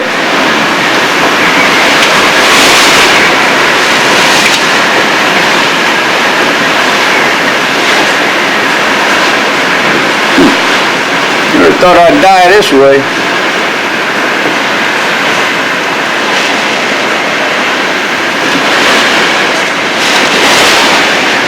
Maybe that old tree will float over here and get me.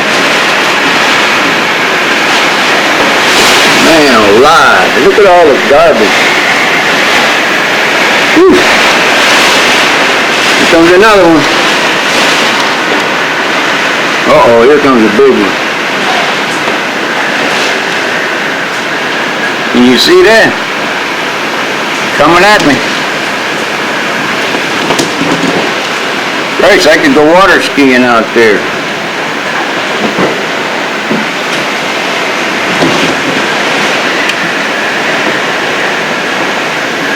And this is 265 car drive. Whew. Brother. I have no idea what's further down the road, but I don't even want to think about it. Uh-oh, I hear the bottom of the floor pounding when them waves hit. I will lift this thing right off the foundation. Holy Christ.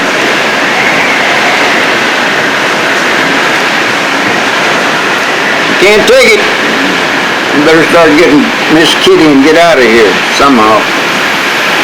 Okay, I'm signing off. Look at the size of that sucker coming at me.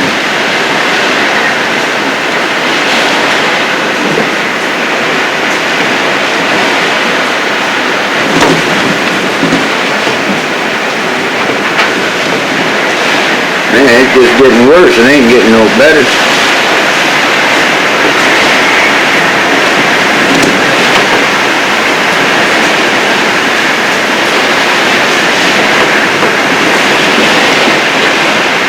Whew, baby.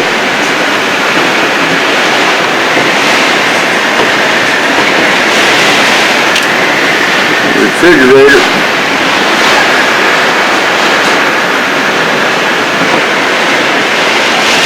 Can you all see through that window?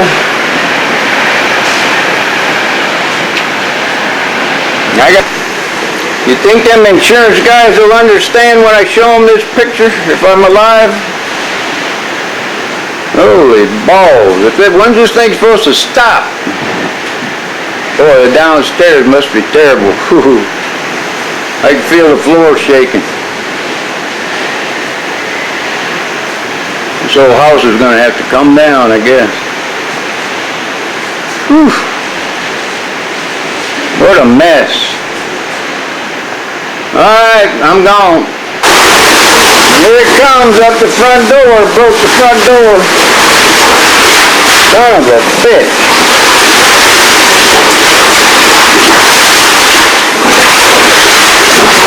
I don't know if you can all see that. It's up to the top.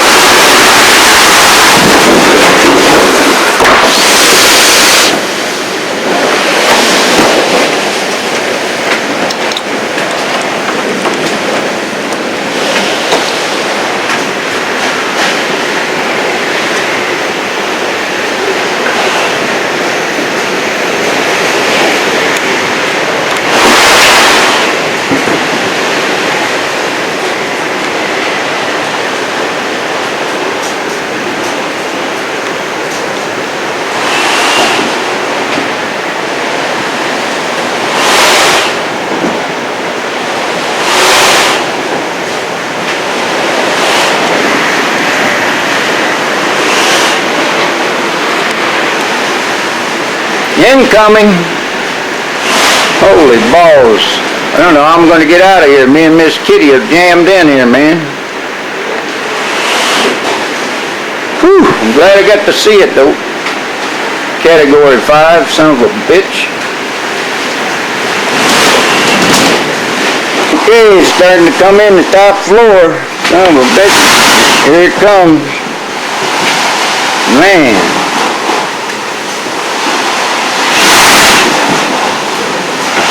What the hell am I going to do?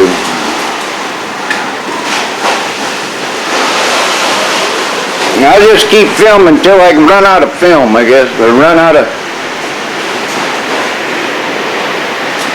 This thing got to stop. Uh-oh. Uh-oh. There it goes. It's in.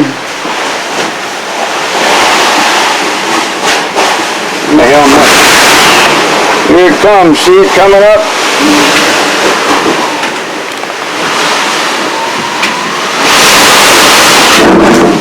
There goes my guitar. Oh yeah, here comes the water up from the bottom.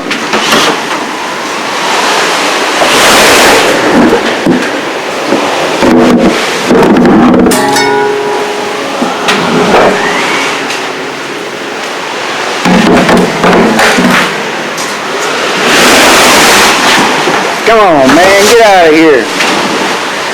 Get the hell out of here, I said. It don't look good for the home team.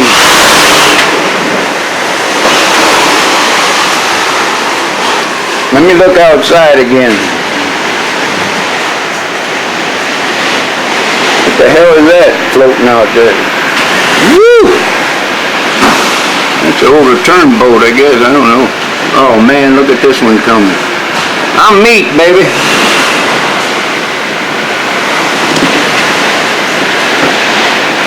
This goddamn... Here it comes, it's in the house. Broke the door lock. There it is. Oh man, I can't stop it now.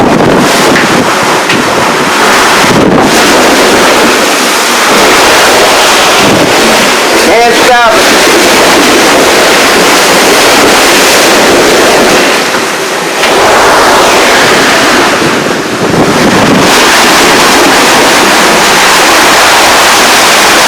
Alright, I gotta try to stop this.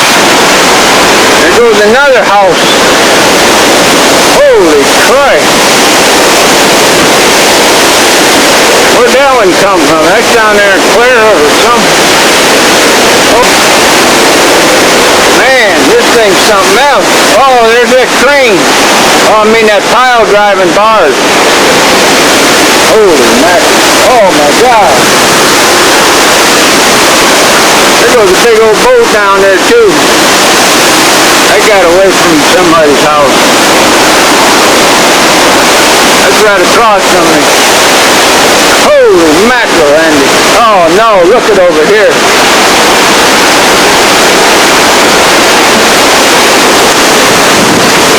Oh no. There were 4 houses over there. Now they're gone, all 4 of them. Oh man. 4 houses gone. Look at the lake out there. I got a good view of the lake now. Ray's, poor Ray, my next door neighbor. His house, his boat dock. He built pretty good though. Uh-oh. Wait a minute. I might be getting out of here myself. I got 3 more steps. Oh my God. This thing better stop for you. Here's another house. Oh no. Coming on my back porch. I got to go. Good luck, Ray. No floating crane. I don't know. If it tips over, it's going to have a heck of a time getting that thing up. Okay, I got to go.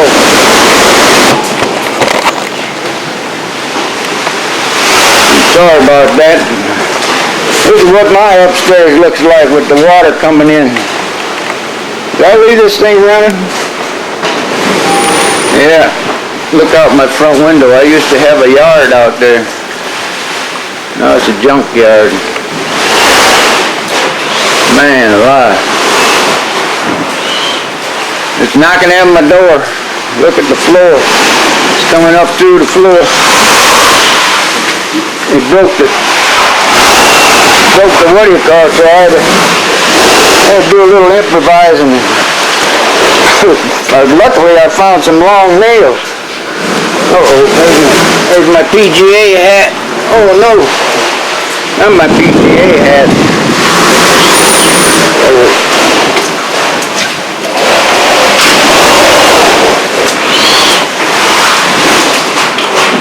Oh man, here it comes. Oh no, get them trees out of here. Don't bring them trees back into my yard. Uh-oh. Okay, I better get off the air. Put this thing in a watertight bag. Man, look at that stuff. When's it supposed to stop? What's his name? Uh-oh, the ground floor is buckling up underneath me. I got to go. Oh, Mother Nature is angry, my friends. Shit, lapping at my front door here, man. Got an ice box. Ooh, what was that? Back porch. I'm about ready to go under here, I think. She's banging away. When's this thing supposed to stop? Whew. The old floors are shaking underneath me. We definitely got a mess downstairs, that's for sure. Okay, oops, there goes the floor again. Alright. Can't go nowhere now. I wish the cell phone don't work, so I can't call nobody. The battery's dead on the cell phone. Alright, bye-bye. Yeah, it's on the back porch. There goes Charlie's boathouse. It's up here, buddy. I don't know what all that crap is floating. There must be a bunch of houses out downstairs. Alright, man, I got to... There goes Charlie's boathouse. It's taking off now. Poor Charlie. Alright, man, I'll try to keep this documentary. Next time, leave, stupid. I don't even think I saved my golf club. Alright, we'll see you later. Maybe. All I can do is sit and watch it come in now.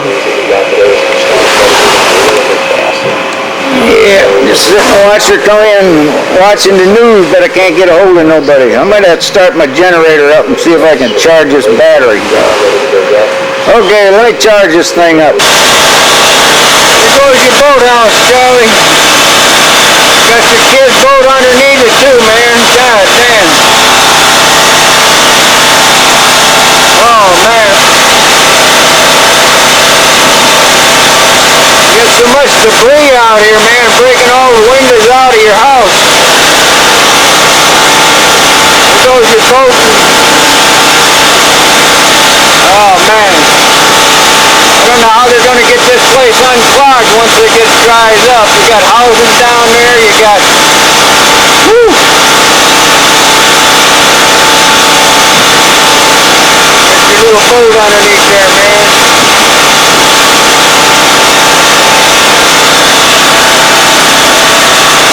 At least you're out of here. I don't know if I can get out or not. I'm probably... No floor is buckling up down below me. Yeah. Yeah, I'll see you later, Mom. I don't even know why I can just take pictures. That's all I can do. Woo, dope. That's the second story up here. I don't know where Miss Kitty is. I hope she's underneath the bed. My poor old truck, it's out there someplace gone. Probably over next parade or whatever. I gotta go. Oh man, tore the door off of your house there, Charlie. God damn. All your furniture, everything's gonna be gone, buddy. Holy mackerel.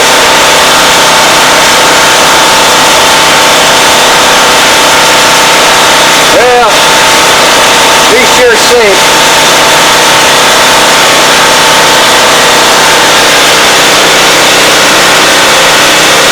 That old boat trying to get out of there, though.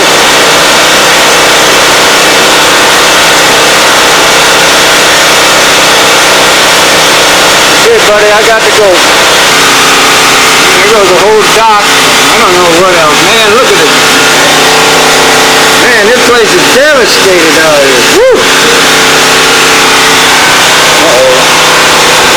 Settling tank right underneath my door here, it looks like. Where'd it go? Get away from here.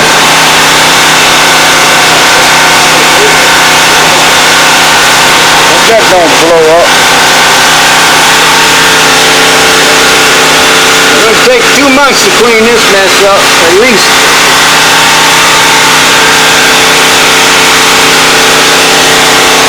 A lot of people's treasures floating down the stream here now. Man, this is unbelievable. Woo. Oh, God, doggy.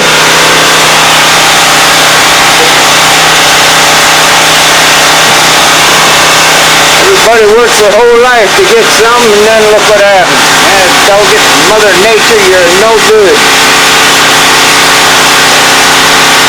Alright. right, I'm running out of battery. Oh, my boys, you ever see such a mess, man? Yeah, I told you, look at all that junk out there. There's your boathouse, it's still there. Maybe we can save that boat. Everything I own downstairs is gone. Dookie's shop is gone. I don't know what to tell you, buddy. We took a hammer, but you ain't seen nothing yet. Wait a minute till I go out the back porch. Look at this mess. Poor old Ray. Man, look at this. There's his boathouse. Thing he didn't have a boat in there. Look at all them houses over there. Gone. My back porch is gone. Yeah, I told you, man. How am I going to get that thing jacked back over here? Don't step off. That's how I look at all them houses are gone from all the way down the block. Man, when's this thing going to stop, man? God, I told you.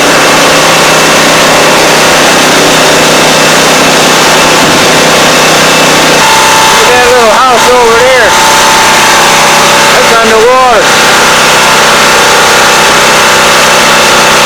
Unbelievable. All the way to the rooftop. Huh.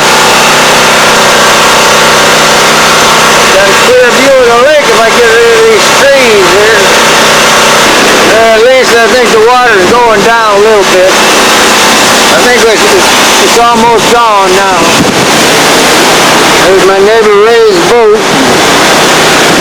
I guess the only good thing you can say about this thing, I don't see no floating bodies yet. Maybe mine, I don't know. Oh, look at it come in over there. That's the lake right there. Woo! Big old white caps coming in. Man.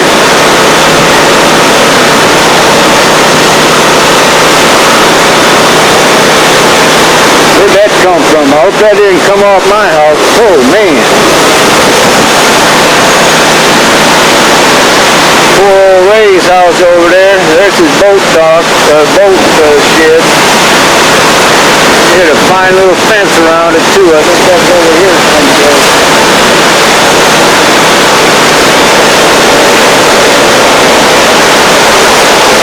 Brand new house.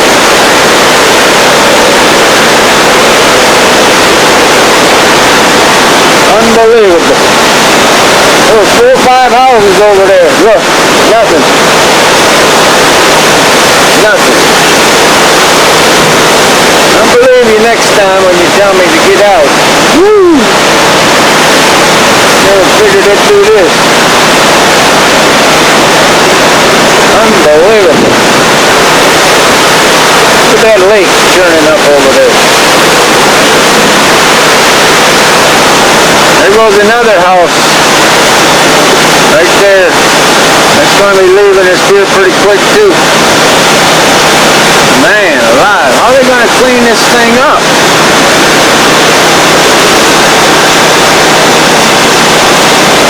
I guess I don't feel so bad now. The house withstood this thing. I think the water's going down now. I hope it is anyway. There's another boat over there. See that boat? Where is it? Up on Stanley's yard over there.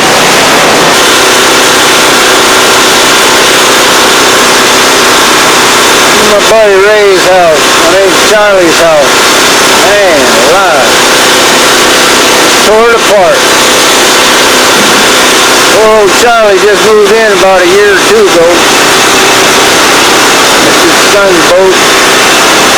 There's another boat over there, but I can't. It's upside down. Man.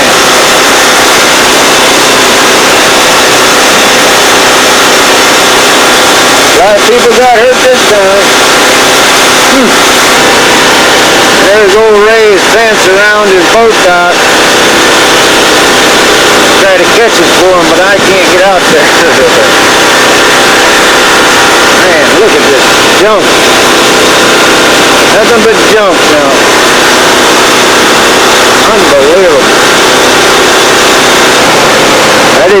underneath the house. Here, that was his workshop. He had a lathe in there and everything. Oh my God, man. Oh, Ray. He had a lathe, he had all kind of tools, everything a man could want in his workshop. He says all he ever did was work on stuff and build stuff. Oh no. Poor Ray.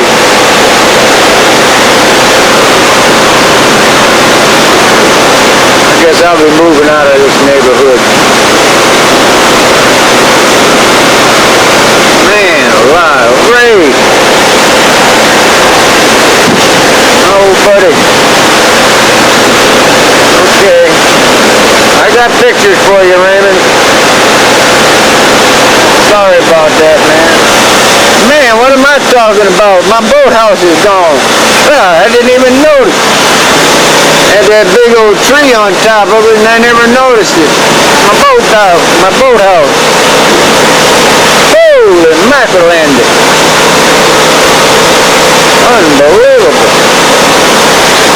Yeah, there used to be a boathouse underneath this tree. Yeah, there used to be a boathouse. Man alive, I never even noticed it was missing.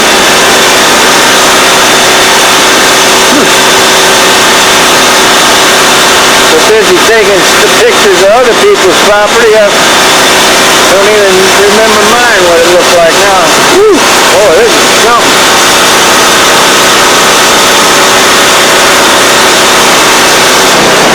Yeah, I see water coming out the downstairs. Vicky's workshop, barber shop and beautician shop is gone. Uh-oh.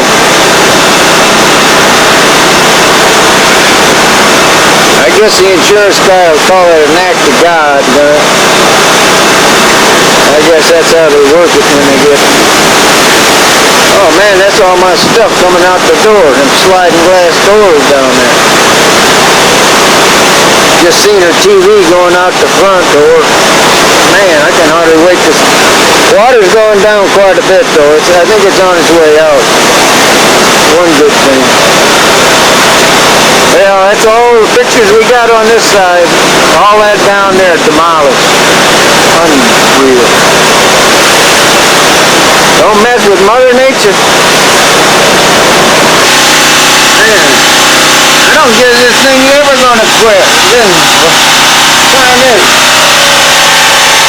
It can't be right, 2 o'clock already. It started about 10 o'clock this morning. Thought they said it was supposed to be over with by then. Man alive, look at the tree. That telephone pole is ready to go too, I think. Oh, I gotta call that cable guy, man. My cable's out. Man, look at all this junk. Good wood. This is a big old piece of wood.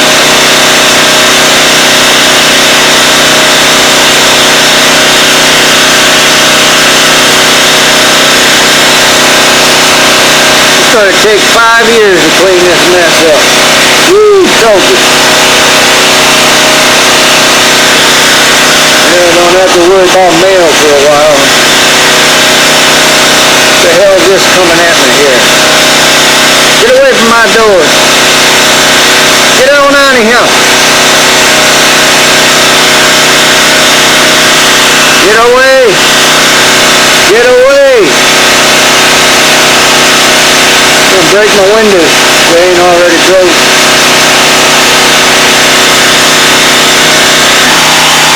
Look at all this stuff. I'm gonna poke holes in my windows and everything. Get out of here. Look at this stuff coming down the line.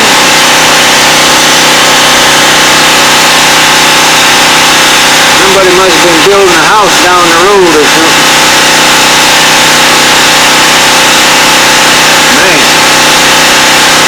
Okay, I gotta knock off here. Alright, come on, man. Enough is enough. Get out of here with your crap. Look at this one coming in here. Right at me. Water ski on that guy. Thought this thing was over with.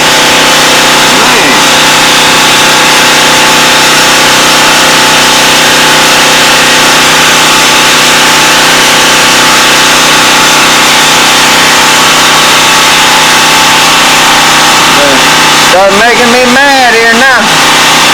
Clouds will come out there.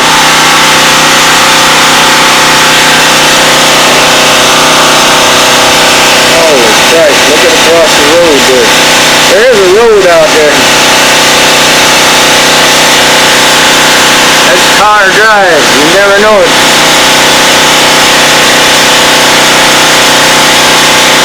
My class prophecy, most likely to wind up on an island by himself. I guess I made it.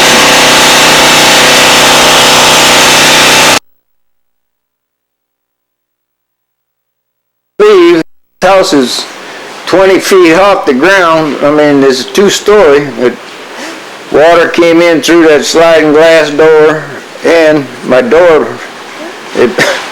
one of them pieces of floating dunnage or something must have hit this door downstairs, and it come all the way up into the bedroom. Carpet's all soaked and wet. Man, you can hear it downstairs. And this room here, it's pretty good shape. Look at, I don't know, can you see out that window? The door's off down there, and the water's about maybe 4 steps up. Well, you want to live on the water, that's what you got to do. And then you got, good thing I brought that water cooler up here, or my generator. Man, there's nothing but muddy water, you know. Got all the way up in here. Man, now it looks like it's coming back up again. Holy Christ. I thought it was going out of here. Now it's back up. Hey, look at this. I don't know what to tell you. Woo! That was a good burst of it. Man, you're killing me here. You're killing me. I'm retired. I ain't supposed to be on a fixed income here, man. How come I fix this house up again? Raise. Look at all this. Poor guy right across over there, he had 2 houses, one there and one. Got a gas main break over here.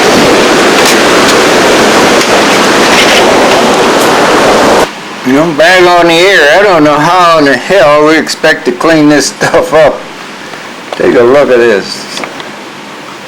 Man, it'll be when the water goes down, it'll be about 4 feet deep. Not to mention all that wood. And how are we going to get rid of all this stuff? I guess they come by and pick it up in a truck, I guess, huh? I mean, it's all the way out to the road. Poor neighbor next door, man, I don't know. I guess he's all done. His house is done. Poor old Charlie gonna have to rebuild, or he'll probably move away, tear it down, and finish up. Poor old Charlie. I was glad when I can see that road again. It's about 2 feet of water now. It's going down pretty good, but it's still. It all started with them 2 trees right there, and then it really took off. Well, I'm a lot better off than my neighbors. Man, they took a beating. I guess Dookie Doo did do downstairs. She had that beauty shop down there. That's totally gone. I have to wait and see what she looks like. I'll take some movies of it tomorrow, maybe, if it's gone. I mean, if the water's out of here. Okay. WWL signing off. Man, look at that poor guy's house, man. The whole side's gone on it. Kind of listening to the bow there, too, ain't it? Oh, man. You just put a new bulkhead in there, too. That's about 6 houses gone, demolished. 5 or 6, I'm not sure. I don't know what's going on at the other side of this, over in that direction. We got a gas leak too. I smell it next door. Woo, baby. My cell phone don't work, so I can't. Well, this is the day after. Take a look at our front yard. Man. I guess there's Charlie's house. The car drive's wide open. I guess you can come back home. Yeah, it's open. There you can see the road now. Yeah. Poor Ray's places. Man alive.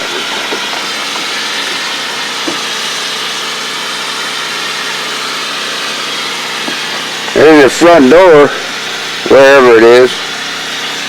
You got a life jacket. Christ, how long you figure it's going to take to clean this place up? You can keep away from the snakes. Must be 5. Oh hell. 2.5, 3 feet deep that grass stuff. Have to get a bulldozer in here. Well, there's a tree, it's still there. That other one over there moved around a little bit. That one. Where do you see the back? Unbelievable. I think we lost about 5 houses in this little how do you do. I don't know if that's a gas leak. That's a gas leak or water. Been doing that all night. It smells like gas. Gotta be right next to the house. I gotta get inside. Me and Miss Kitty are doing good. The survivors. Oh, you didn't see this. You see my truck down there? I got a load. All I gotta do is get it started. Poor old truck. Thing got kicked around a little bit this time. Well, what are you gonna do?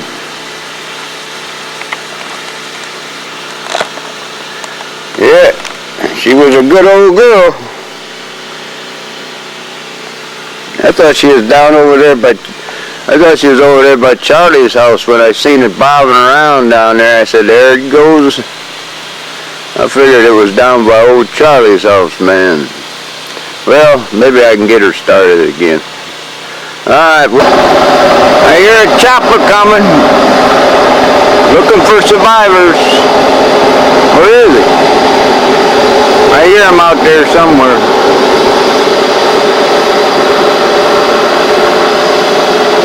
Oh, everything's good here. Nice day, beautiful day today. Look at that baby on top of my truck. Get off of my truck, you double crosser.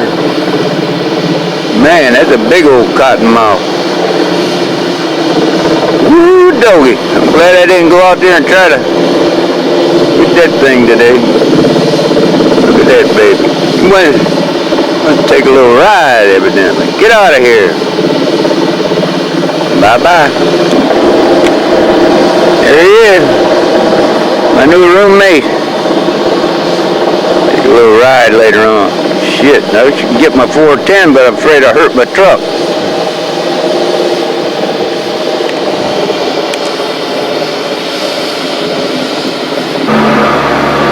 I hear him.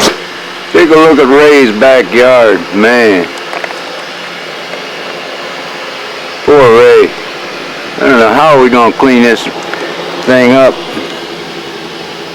Take a look at this backyard.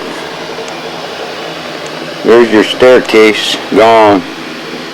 I'm gonna move that big mammy jammer. There's the lake. There's the firehouse. It's open air now. Whew, doggy. Look how nice and peaceful it is out here.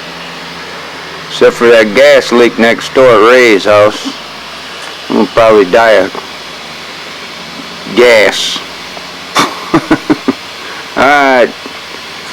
Oh yeah, Bubby Seagraves down the road, he came by, he said he wanted to order some shrimp. So I got shrimp on the Barbie. Yeah. Black iron skillet, looking good. Boiled shrimp this afternoon for lunch. Bubby and his buddies are coming down. I hope they bring some beer. Everybody else seemed to did okay over there. Okay, bye.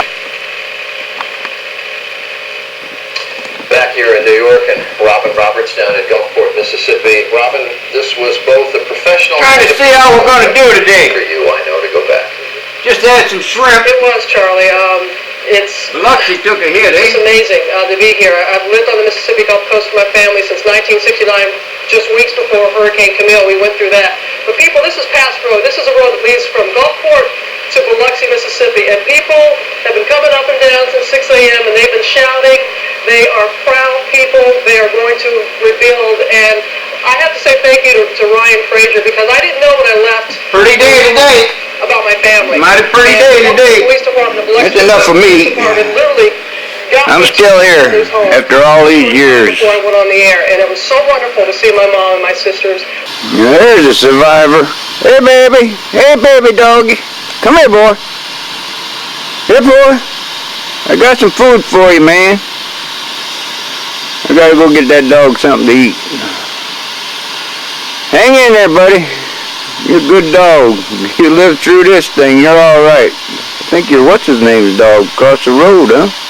How'd you get out of that house? Hang on. I might have a new boat. Uh-oh, I hear a hummer.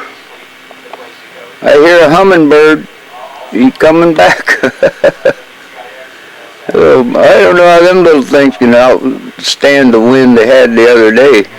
But he's coming. Here's some survivors.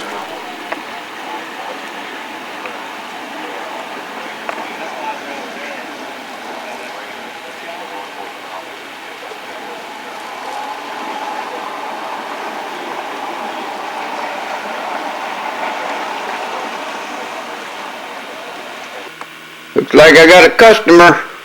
I just put that thing back up. See his tail hanging out the bottom? How them hummingbirds stay alive this long? They're pretty tricky. Oh yeah, he's filling up his tank. Atta boy. Yeah, I just put that up. It didn't take him long to come back. I can get him. There's another one. Oh yeah, they're fighting up. And there she is, me and Miss Kitty. Here, Miss Kitty, kitty, kitty. Meow. Miss Kitty, you're on TV. Hey, buddy. We rode the storm out, didn't we? That's a good old cat right there. She didn't care about nothing. She brought me a little bitty snake last night. I don't know where she got it from. I don't see any water around me. Just trust us that when you get up in a helicopter and you can see the breadth and depth of the water and the destruction, whatever people are seeing right around them is further out, then the water lessens a bit. But it's the same look, you know, from Chris, what is the status of Highway 11 bridge? You had got some information on that earlier. Well, I wouldn't try driving the Highway 11 bridge right now. Mary Landrieu noted in the press conference that the bridge was still standing.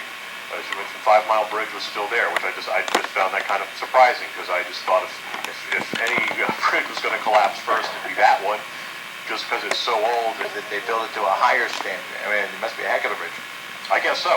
Anyway, there's probably flooding at the beginning and end of it right now. And engineers haven't really checked it out for what it'll support. And I don't think you could get out if you want. Unlike the causeway, which they are driving, you know, essential emergency and official vehicles across, I don't think they're doing that with that bridge. Not that I've heard anyway.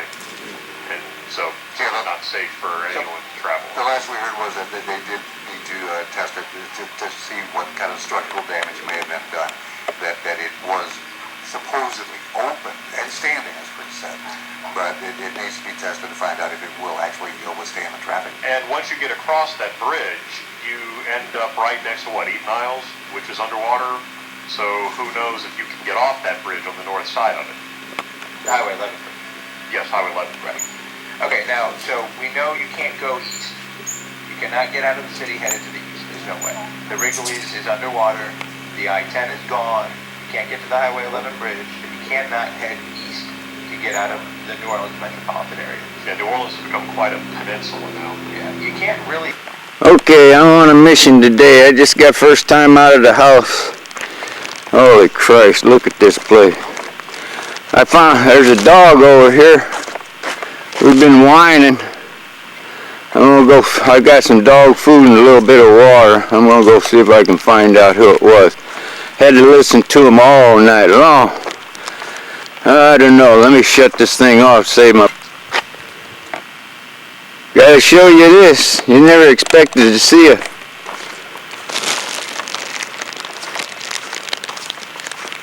big old sailboat right in the middle of the car. Well, he's off the road. That's a good thing. That's the one that was over yonder here. In case I ain't around and you get a car to get this camera, there's Paul. There's Paul's place. Okay, let me go find that dog. Built in 1989. She's still standing. Good job. Yeah, there's North Shore Volunteer Fire Station. I left some dog food for that dog. I don't know if he'll find it or not. Well, good luck, everybody. I think I got a cracked rib, I ain't sure. Whew, can't hardly breathe anymore. Alright, I'll see you. Okay, the Hummers are coming. I mean, there's water everywhere. You're gonna get my bones. Where they at? There's one. Here's another one. They're coming in now. Do they think somebody's going to buy it? Nobody has any money right now. I guess they do. I guess the logic Mother Nature. somehow they can sell that. She's a mother. Well, it's completely absurd, and you feel so sorry for the people that have lost their families and the ones that they interview that are truly, completely devastated, and then you see these images on the news, and you're thinking, why would I want to help them? Yeah, but, exactly. You got to put it aside, and you really have to. That's true. That's so funny you say that, because last night when I saw that video and I saw these people acting like they were acting, it crosses your mind for a second. You think, why would I want to help? Yeah. I can't take too many more movies of the Hummers because I gotta. Obviously, the minority. My batteries are running out. Okay, see you later, Gators. Bye, Hummers. Miss Kitty don't know what to do with herself. She can't go outside and hunt. She can't do nothing. She sees a couple of guys walking down Car Drive. She's out there hunting already. Good girl, Miss Kitty, Kitty, Kitty. Miss Kitty. But apparently, he's not here. I have to do the dirty work. I guess you guys really Miss Kitty. Yes. What are you doing over there? Here, in fact, and Okay. I understand what you're saying. Sure, there's My always partner. She's my. Example of a couple of years, it's not going to be a problem much longer. Well, that is great. To make an example of a couple of people, just don't let it be one of my children. Well, hopefully It's your children, yeah. No kiss gouging, because it's all about taking advantage of a tragedy. Child molesters are mentally ill. These people are evil. That's absolutely right. Greedy and selfish and that. All right, some of America's finest right there. They stopped and said hello. Ain't seen nobody in a couple of days. There's a couple people down there, but they don't have any oil. All right, I'll go look again tomorrow. Okay. Appreciate you stopping. Yes, sir. All right, take it easy now. You too. Where's your buddy? I can go back down there. He's still talking to his people. I can go pick him up. Oh, okay. Stop back. Y'all come back now, yeah? Oh, yeah.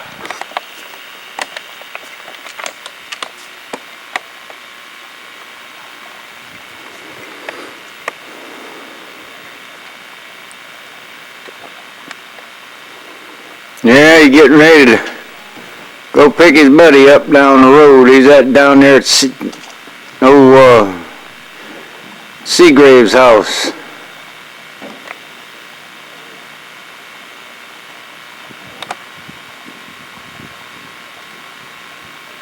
That's Wildlife and Fisheries. Alright, see you later, boys.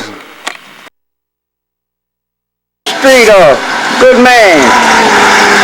Getting them big old trees out of him. Only in America. My battery's going dead, man, just at the time of the action begins. That dog, you done cleared the whole car drive, man. I'm getting out of here in a couple of days. Oh yeah, man! Is that Will Anderson? Looks like Will in there.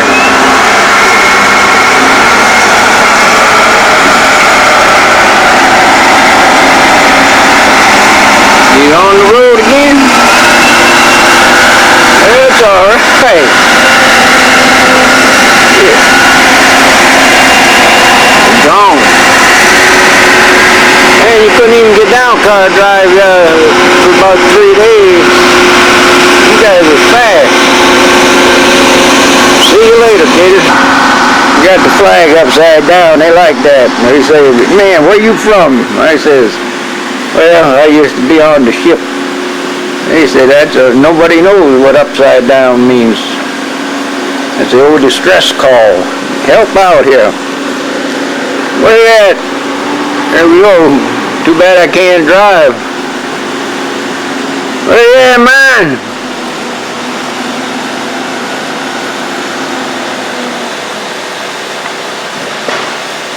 Yeah. Get this place cleaned up.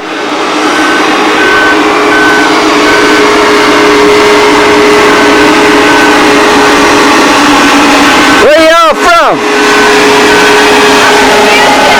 Houston. You with FEMA? No, sir. Paramedic that Kennard Jackley. Say again? Kennard Jackley. Kennard. Kennard. Jackley.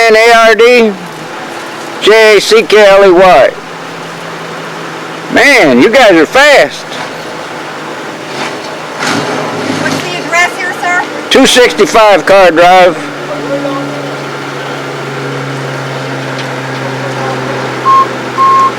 How old are you, sir?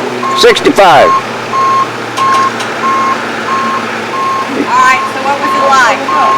What would I like? No, what was it like? Oh, well, when it first started, that big old tree fell down over there, and then this one went over, and then, I don't know. And go number 9. Sir? See you later, number 9. I'm standing here in my shorts for crying out loud.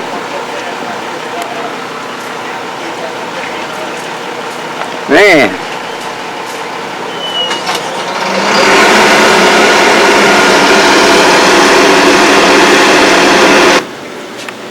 Believe it or not, that's probably the best thing you ever bought. I've got lights all the time now at nighttime. Yeah, I put it out during the day and put it on at night. I got the lights all the time. I don't know, you must have been possessed when you bought that. You had no idea what you were doing. I might try to clean that thing out, see if them cats can, with them big old machines can yank that baby out of here. Maybe I can talk them into it, I don't know. I'll try. Whew, it's going to be hot working this time of day though. Let me give it a try. Hey, camera! Thanks a lot, everybody. You all right? Yeah. Hey, how about tomorrow pulling my truck out? What's that? How about tomorrow pulling my truck out? Yeah, we'll get right on that for you. Huh? I mean with one of them big machines, you know? All right, I'm in my drawers. We'll make a start. All right, get ready.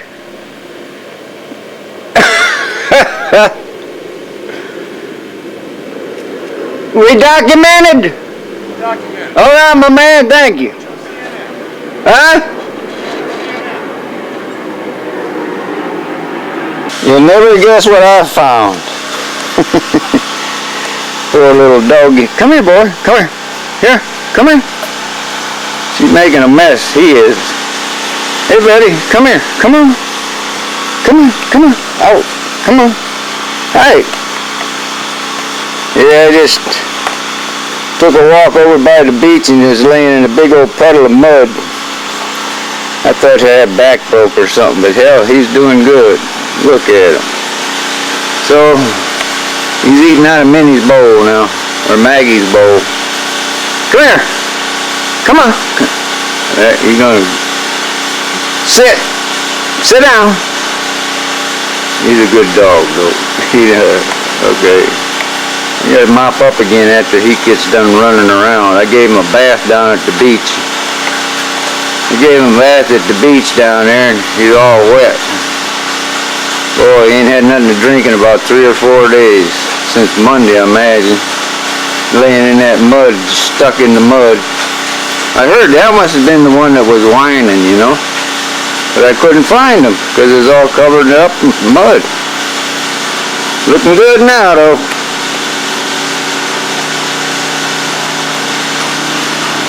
He don't want to eat nothing. All he wants to do is drink. All right, signing off. I got another mouth there. There's my new buddy. Boy, that poor old dog almost dead as a hammer. I got her set up downstairs. I screwed up and brought her up here. Man, she had all kind of salt water in her body, and whew. She's been drinking salt water for the last 4 days, or he has. He's a good old dog, though, man. He's just, nobody loves him. Yeah. Take your nap, go to sleep. But I can't get enough water, and that shit she drank about a ton of water. Hunting dog, good dog. Here you go. Hey, what's up? Goodbye, buddy. You're a good old buddy. Yeah. What a day for a nice little sunset on the bayou. Christ, look what you did to Mother Nature. How could you be so fickle, bitch? Alright, through the trees. Bye-bye. Yeah, they're getting their belly full before they go to bed. Man, you should have seen there's about 20 of them out there this afternoon. Where they put all that stuff? I know. I guess I'm the only one, the only place open for them. Everybody else is gone.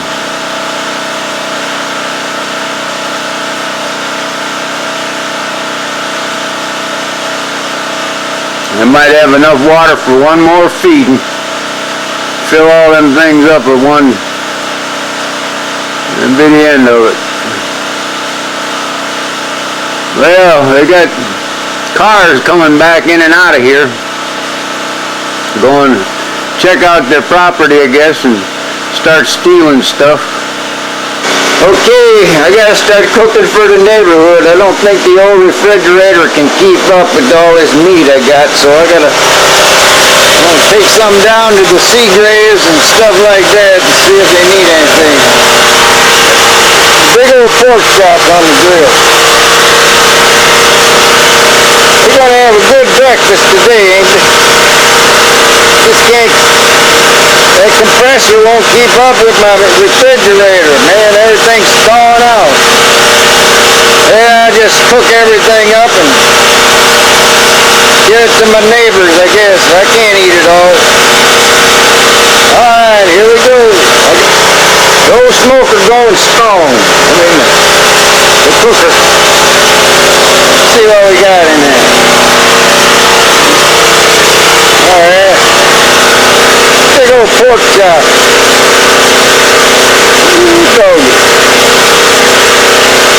Eat good today, babe.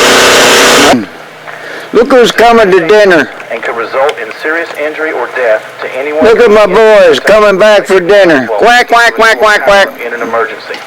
Hey, buddies. To provide this type of installation. You got a bad place to go here, buddy. A transfer switch must be look at this. Will break the connection. Would you look at this? They come back to eat. When the generator I ain't got nothing for you, though, Mom.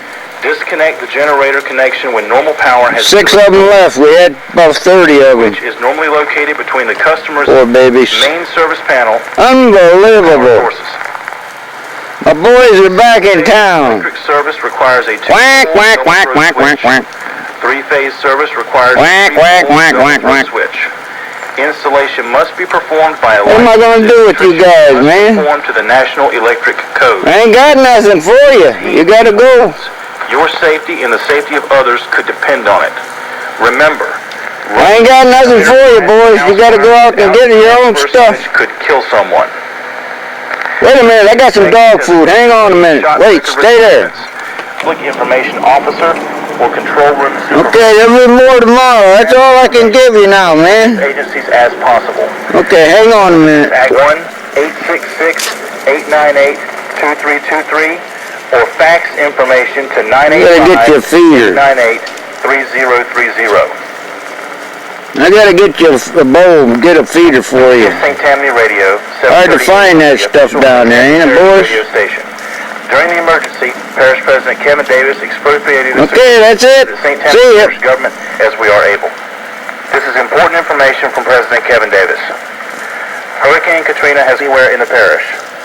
Returning home now would only create additional... Okay, I got the hummingbirds, I got the ducks, I got a stray dog, No fuel available. I got Miss Kitty, and dang, they're gonna break me, these animals. To life-threatening emergencies. FEMA, the Red Cross, and the National... See you later, boys. I'm running out of batteries.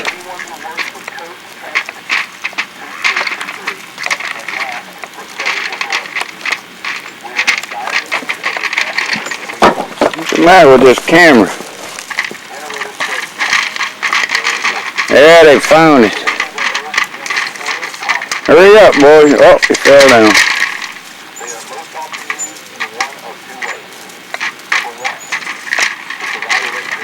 Have to get you some more tomorrow. That's all you get today. You're full now. Hit the road, Jackson.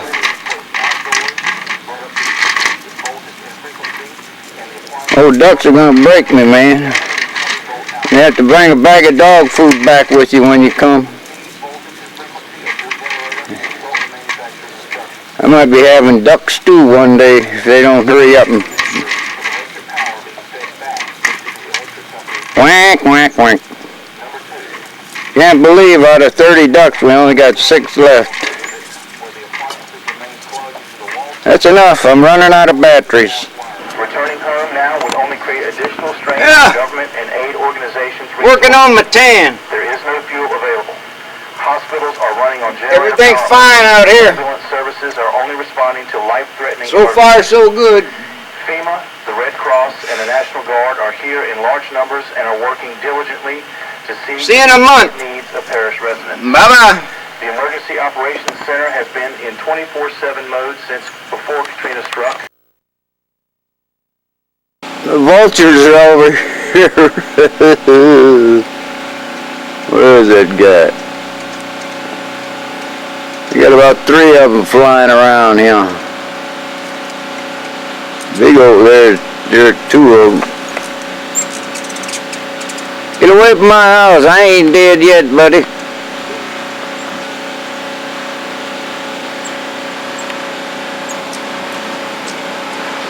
Big old vultures.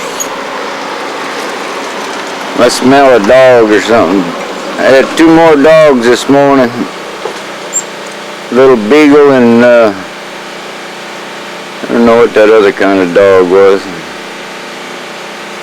I got that black and white dog. That one went to the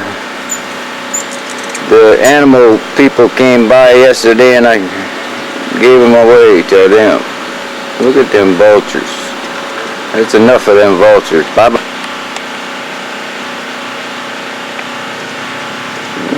Little hummers. They're flying around inside the house now. I had to get one off the back porch and send him adrift. Oh, they're right next to me. They ain't scared, that's for sure. Where they at? There they are. Okay. Looky there. I cooked up all the meat. Chicken. What else? I got bratwurst. I got chicken. I got hamburger, got pork, I got, Christ, everything in the icebox is in there. It's all melting, and I got to get rid of it before it goes bad. So I'm going to take it on down the road and see if anybody wants something to eat today. Man alive, I got deer meat in there, sausage, that smoked sausage. Okay, I gotta go. Ooh, boy, that don't look...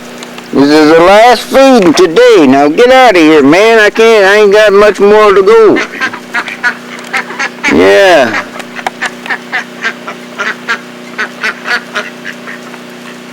Y'all is breaking me, man. Where's the rest of our buddies at?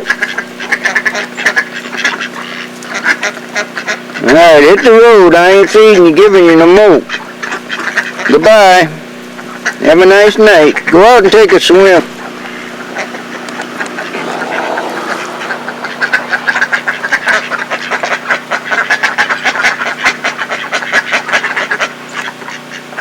Another beautiful sunset on the old car drive. Man, it's going to be a long time before this house gets back into shape. Whew, doggy. Maybe 3-4 months. Alright, bye-bye. Miss Kitty don't know what to make of this stuff. She's seeing the ducky being fed. Miss Kitty. Yeah, I hear you. Look at that little girl. Miss Kitty. Miss Kitty. When are these hummingbirds gonna go someplace else, man? I ain't got enough water anymore to be feeding them. I ain't got much sugar left either. You guys better get out of here. Man, look at them things. Look like little kamikaze fighters. Alright, I can't waste no more film on you birds.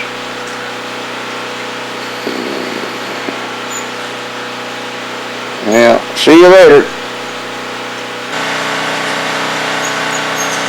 Here they come. Man alive, there must be 20, 30 of them out there. Look at them little bastards.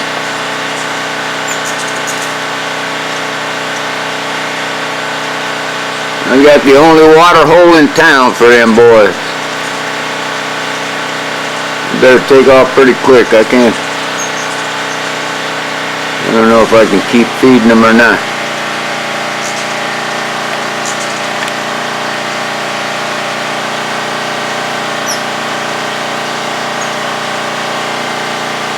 I gave them an extra dose of sugar. I forget how much. I gave them a little extra sugar, man. They're going crazy.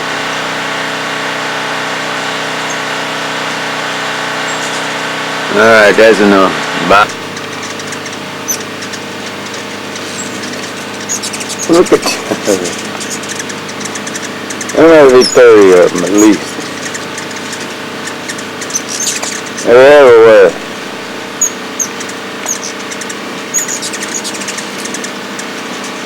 I'm out in the front balcony porch.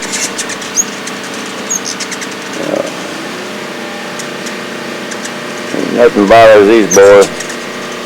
They're flying in and out of the house like they know where they're at. I don't know, my icebox won't keep up. I gotta get all the food out before it spoils. I told you that before. I think I'm gonna cook up some spaghetti and them meatballs today.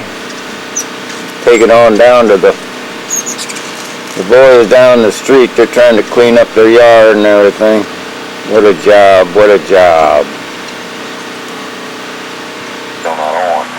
I know, and I appreciate it. Look at these guys, man. They won't leave me alone. Quack, quack, quack, quack. Help cut roads. Please check on your neighbors and do those Just a minute. But do not burn any. Come again. What's wrong with them guys?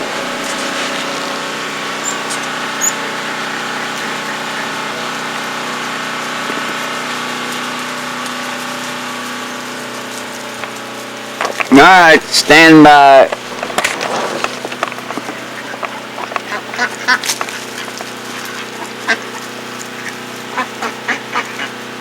Should have been dogs.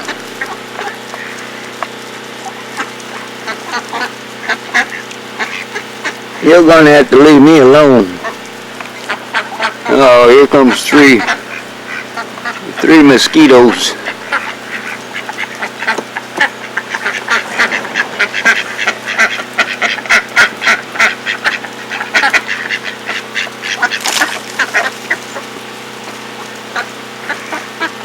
How many we got there, man?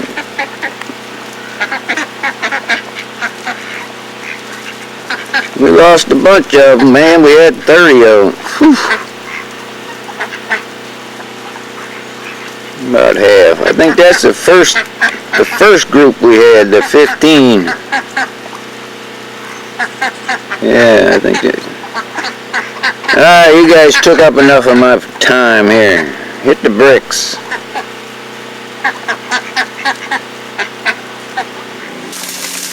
Look what the boys are going to get to eat today. Got New York strip, pork roast, pork chops, spaghetti, and the meatballs are already done. And I'm going to sue the goddamn outfit that made that piece of crap right there. You see that? I lost about $200 in groceries because of that piece of junk. I think that's Home Depot. I want to let them see the film and let them see everything. Bastards. Piece of crap right there. Don't even keep nothing cold. All my stuff in the icebox was melted and everything else. I gotta fill them things up again. Look at them monsters.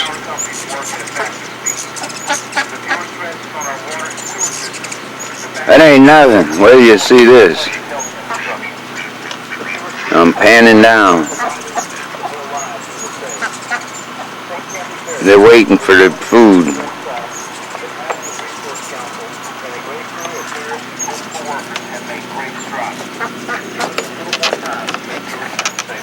Hello, duckies. Quack, quack, quack, quack, quack.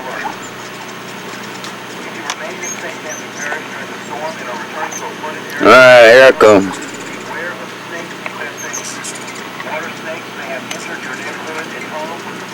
Mighty fine looking ducks I got.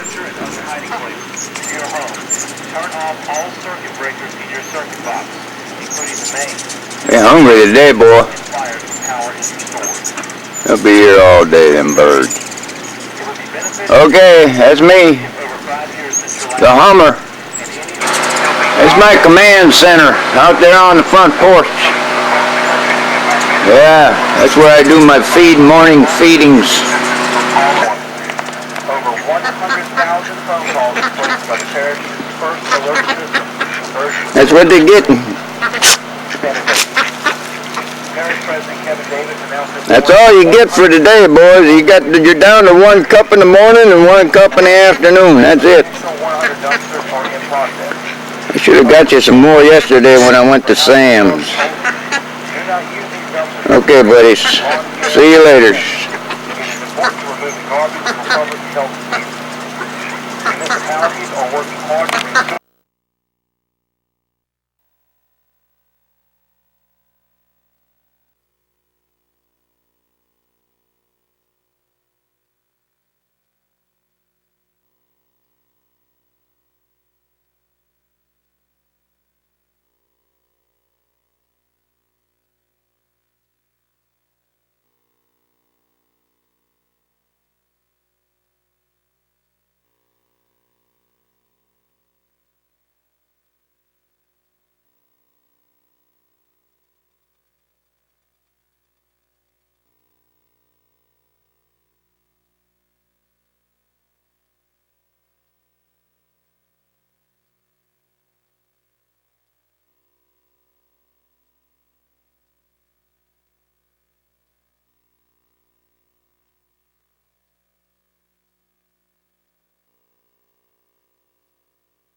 Louisiana, the end of August, almost 4 months ago, a homeowner decides to make a home movie starring a newcomer named Katrina. What he doesn't know is just how evil the villain in his film will turn out to be, and that his footage will get more and more dramatic as the storm forces him to constantly retreat. Not that it stops him from filming. Here's CNN's Gulf Coast correspondent, Susan Rosejan. Turn it on, press that button. Kennard Jackley says he only picks up his video camera when a storm's coming. And on August 28th, he knew a big one was on the way. Okay, this is it, insurance people. Let's see, give you a close-up of the living room. Jackley set out to make a video record of everything in his house, so if the storm did some damage, he could make a claim for what was lost. Okay. Never know there was a hurricane coming. This was the afternoon before the storm. On too, man.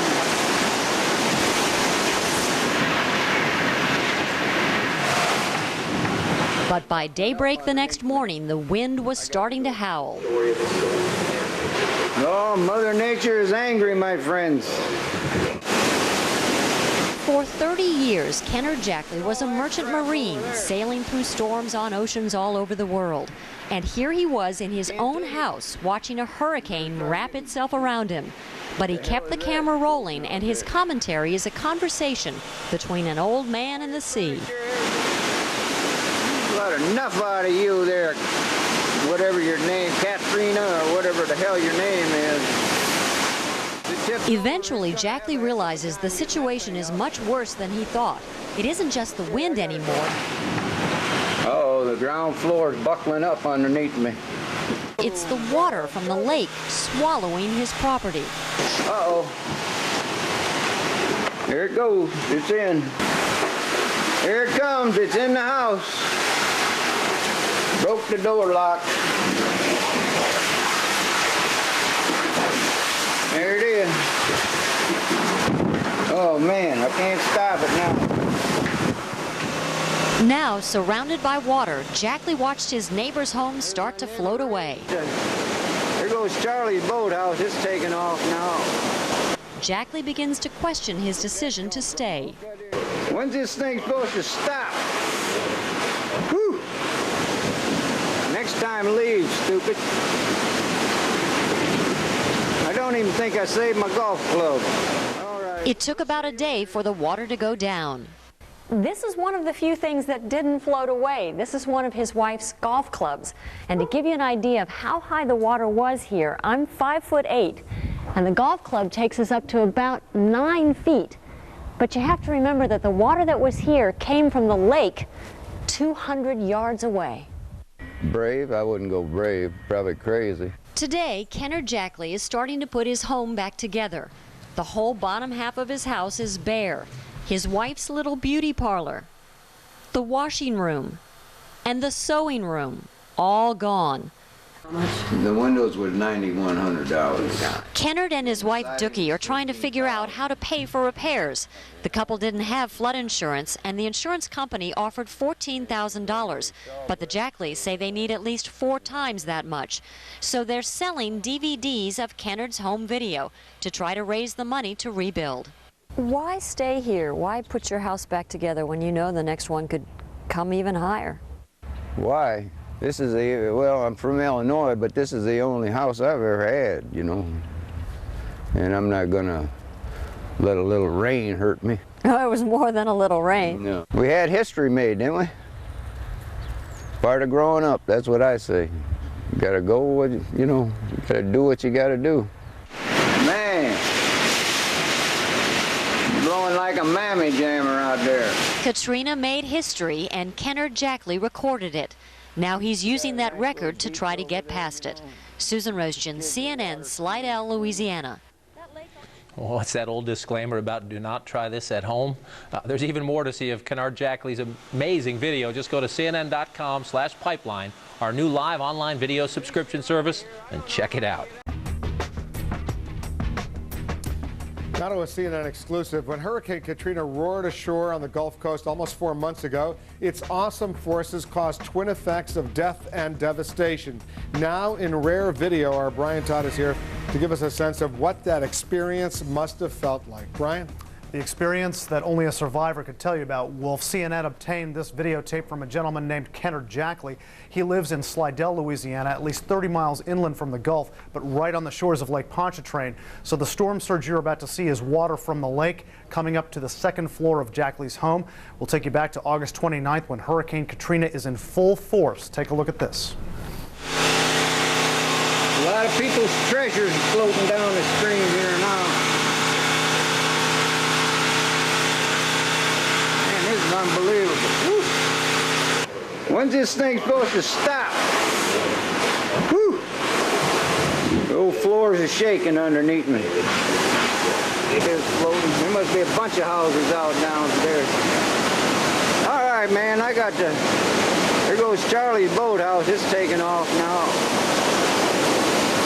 Poor Charlie. Little boat underneath there, man.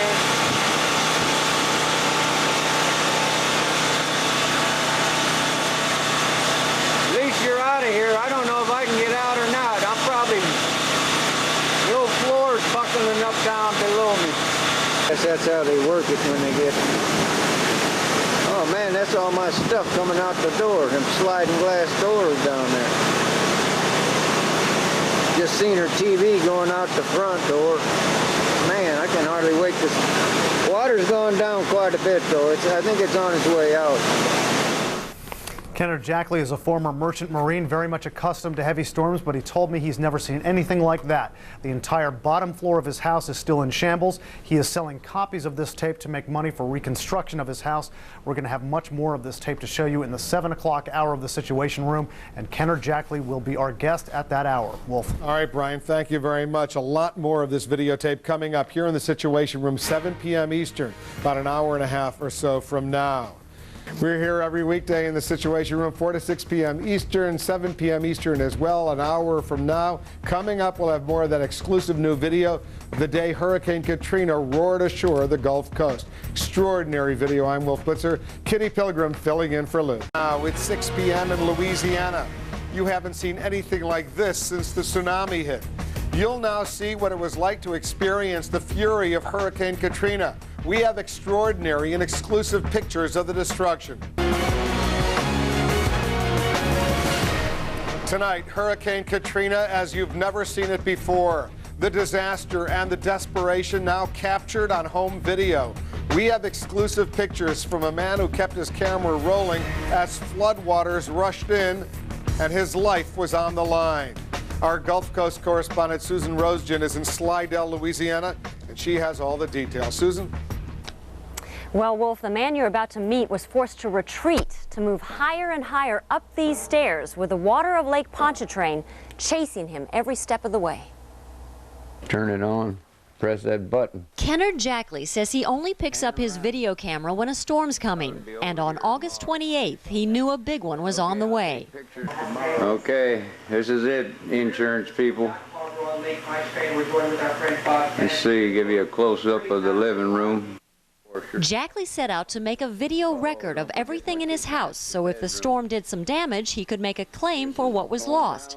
He didn't know that this tape would be the last he'd ever see of just about everything in the bottom half of his house.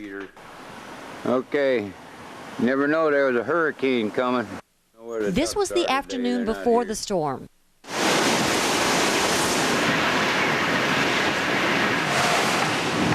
But by daybreak the next morning, the wind was starting to howl. Oh, Mother Nature is angry, my friends. For 30 years, Kennard was a merchant marine, sailing through storms on oceans all over the world. And here he was in his own house, watching a hurricane wrap itself around him. But he kept the camera rolling, and his commentary is a conversation between an old man and the sea. Got enough out of you there, whatever your name, Katrina, or whatever the hell your name is. Eventually, Jackley realizes the situation is much worse than he thought. It isn't just the wind anymore, it's the water from the lake swallowing his property. Uh-oh. There it goes. It's in. Here it comes. It's in the house. Broke the door lock. There it is. Oh man, I can't stop it now. Now, with no place but the attic to run to, watching his neighbor's home start to float away around him, Jackley begins to question his decision to stay. When's this thing supposed to stop? Whew. Next time leave, stupid. I don't even think I saved my golf club. This is one of the few things that didn't float away. This is one of his wife's golf clubs. And to give you an idea of how high the water was here, I'm 5'8", and the golf club takes us up to about 9 feet. But you have to remember that the water that was here came from the lake 200 yards away. Brave? I wouldn't go brave. Probably crazy. Today, Kennard Jackley is starting to put his home back together. The whole bottom half of his house is bare. His wife's little beauty parlor, the washing room, and the sewing room, all gone. Upstairs, through the same balcony windows where he made his movie, life's starting to look more normal. Kennard's wife, Dookie, is making gumbo for Christmas, and they plan to rebuild. Why stay here? Why put your house back together when you know the next one could come even higher? Why? This is well, I'm from Illinois, but this is the only house I've ever had, you know. And I'm not gonna let a little rain hurt me. Oh, it was more than a little rain. No. We had history made, didn't we? Part of growing up, that's what I say. You gotta go with, you know, you gotta do what you gotta do. Man, blowing like a mammy jammer out there. Katrina made history, but Kennard Jackley is thinking about the future and whatever might come his way. Now, Wolf, the next time there's a hurricane, I want to be with that guy because he is a survivor. I mentioned that he made that videotape initially for the insurance company in case he had some damages, which he does, and he wanted the insurance company to look at some of his possessions. But he doesn't think the insurance company has taken a look at it at all. He says they've only given him $14,000 on a house that he says is worth $250,000. So now he's actually selling copies of that home video for $20 a pop to try to raise enough money to repair the house himself. Susan, I understand we have another camera out there where you are. You can show us what this house looks like right now, because in contrast to that dramatic video, the house is still standing, but there it is. Actually, where is that the house? Yeah, the house is still standing. It's cinder block on the bottom, so that's why it's pretty secure down here. That's why it's still standing. A lot of houses along this road, along the lake, were just on piers, and they were all wood, and they were just blown apart. This one still has the bottom, bare though it is. They're living upstairs right now, Kennard and his wife, and they're trying to make the best of it till they can repair the rest of it. Well, there it is, but it was obviously underwater, at least the ground level. Susan, thanks very much. Susan Rosen reporting for us. And this video reminds a lot of us of the pictures, the initial pictures we saw, that home video of the tsunami a year ago in Asia. And we're going to have a lot more on this new video, the raw video. Later this hour, we'll see it unfold as the hurricane hit. Also, we're going to hear from the man who shot it all and survived the storm, Kennard Jackley. He's going to be joining us live. Much more on this coming up. First, I want to check some of the other news we're following today.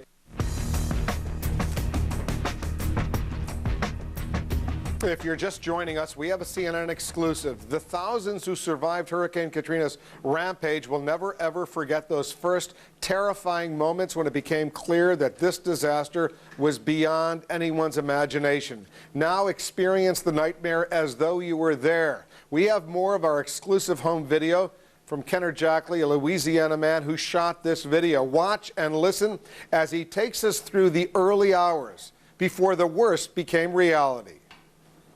This is the downstairs. I'm boarded up. It's the day before the big show. Everything looking good. Water's supposed to get up to that high. I don't think so. Yeah, old wind blowing pretty good. I'll take some more movies of when it comes in. Maybe I'll get on TV. Everything looking pretty good now. I think we'll be all right. I think here it comes. We just had a gust of about 100 miles an hour just a little while ago. I got plenty of waterfront property to me. Better start selling it. Got enough out of you there, whatever your name, Katrina, or whatever the hell your name is. downstairs is underwater. My truck's right down there someplace underwater. I might have to go to the roof. There goes my truck. Yeah, we're gonna have a lot of good stuff floating by here. Oh, there goes the house. It's gone. Man alive, everything in it, unbelievable. That's where she was, right there. Man, there's some kind of heater or something. Man, there's Ray's refrigerator. Jesus, his whole house is gone too, man. He was lying about something. Where's all this stuff coming from?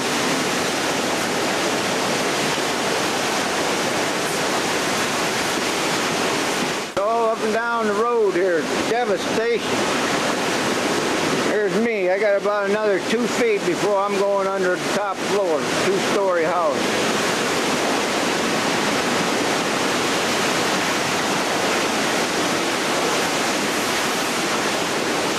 Don't believe it. There goes a boat. There goes another. That poor guy just built that house over there. He's going down. You can't believe all this stuff. Look at that mess. Whoa, baby. That's all. Look at that. Oh, got a tidal wave coming. Never thought I'd die this way.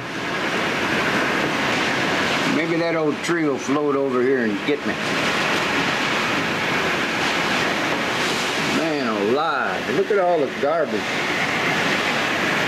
Whew. Here comes another one. Uh-oh, here comes a big one. Can you see that? Coming at me. Uh-oh, I hear the bottom of the floor pounding when them waves hit. I'll lift this thing right off the foundation. Man, it's just getting worse. It ain't getting no better. The refrigerator. You think them insurance guys will understand when I show them this picture, if I'm alive? I can feel the floor shaking. This whole house is going to have to come down, I guess. Here it comes up the front door. Broke the front door. I don't know if you can all see that. It's up to the top.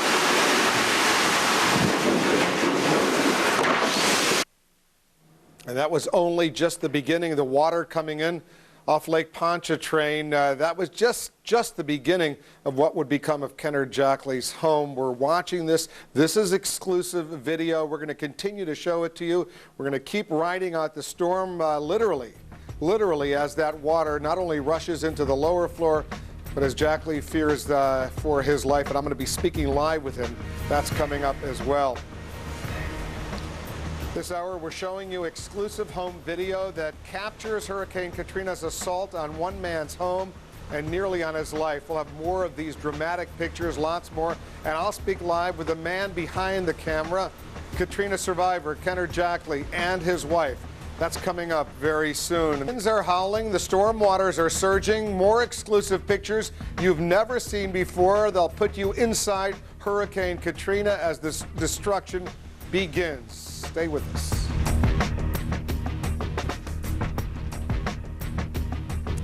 If you're just joining us, you're about to see something remarkable. Hurricane Katrina as it hit. Kennard Jackley had his home video camera trained on the winds and the floodwaters when Hurricane Katrina stormed into Slidell, Louisiana. In this exclusive video, we watch as all hell breaks loose and Jackley rides out the storm and tries to escape with his life. Here it comes up the front door. Broke the front door. I don't know if you can all see that. It's up to the top. Okay, it's starting to come in the top floor. Here it comes. Man.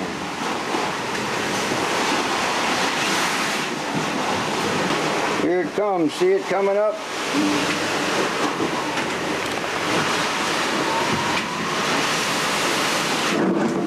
There goes my guitar.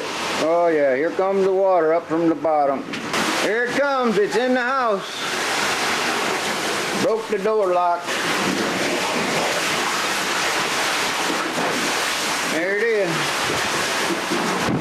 Oh man, I can't stop it now.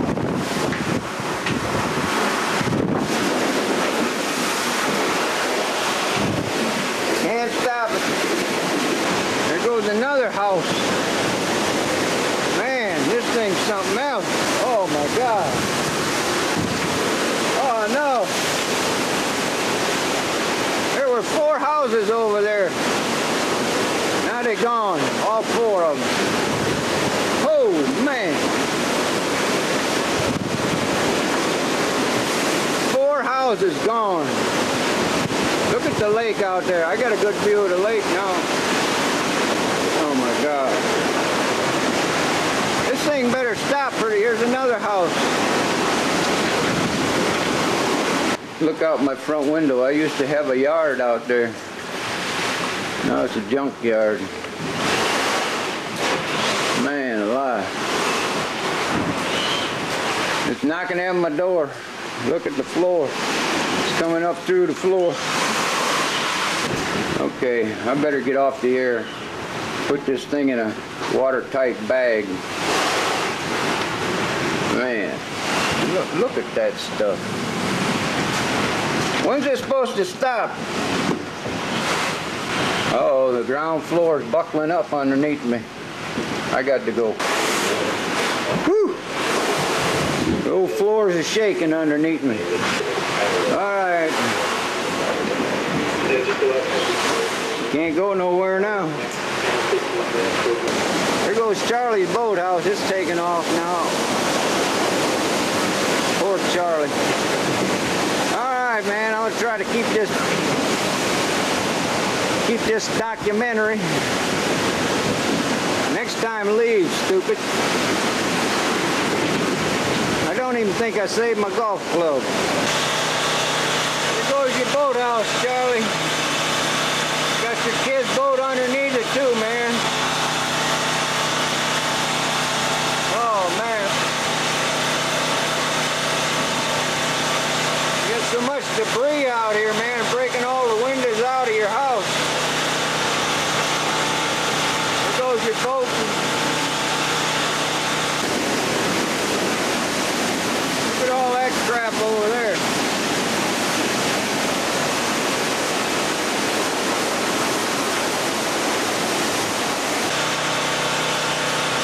All your furniture, everything's gonna be gone, buddy.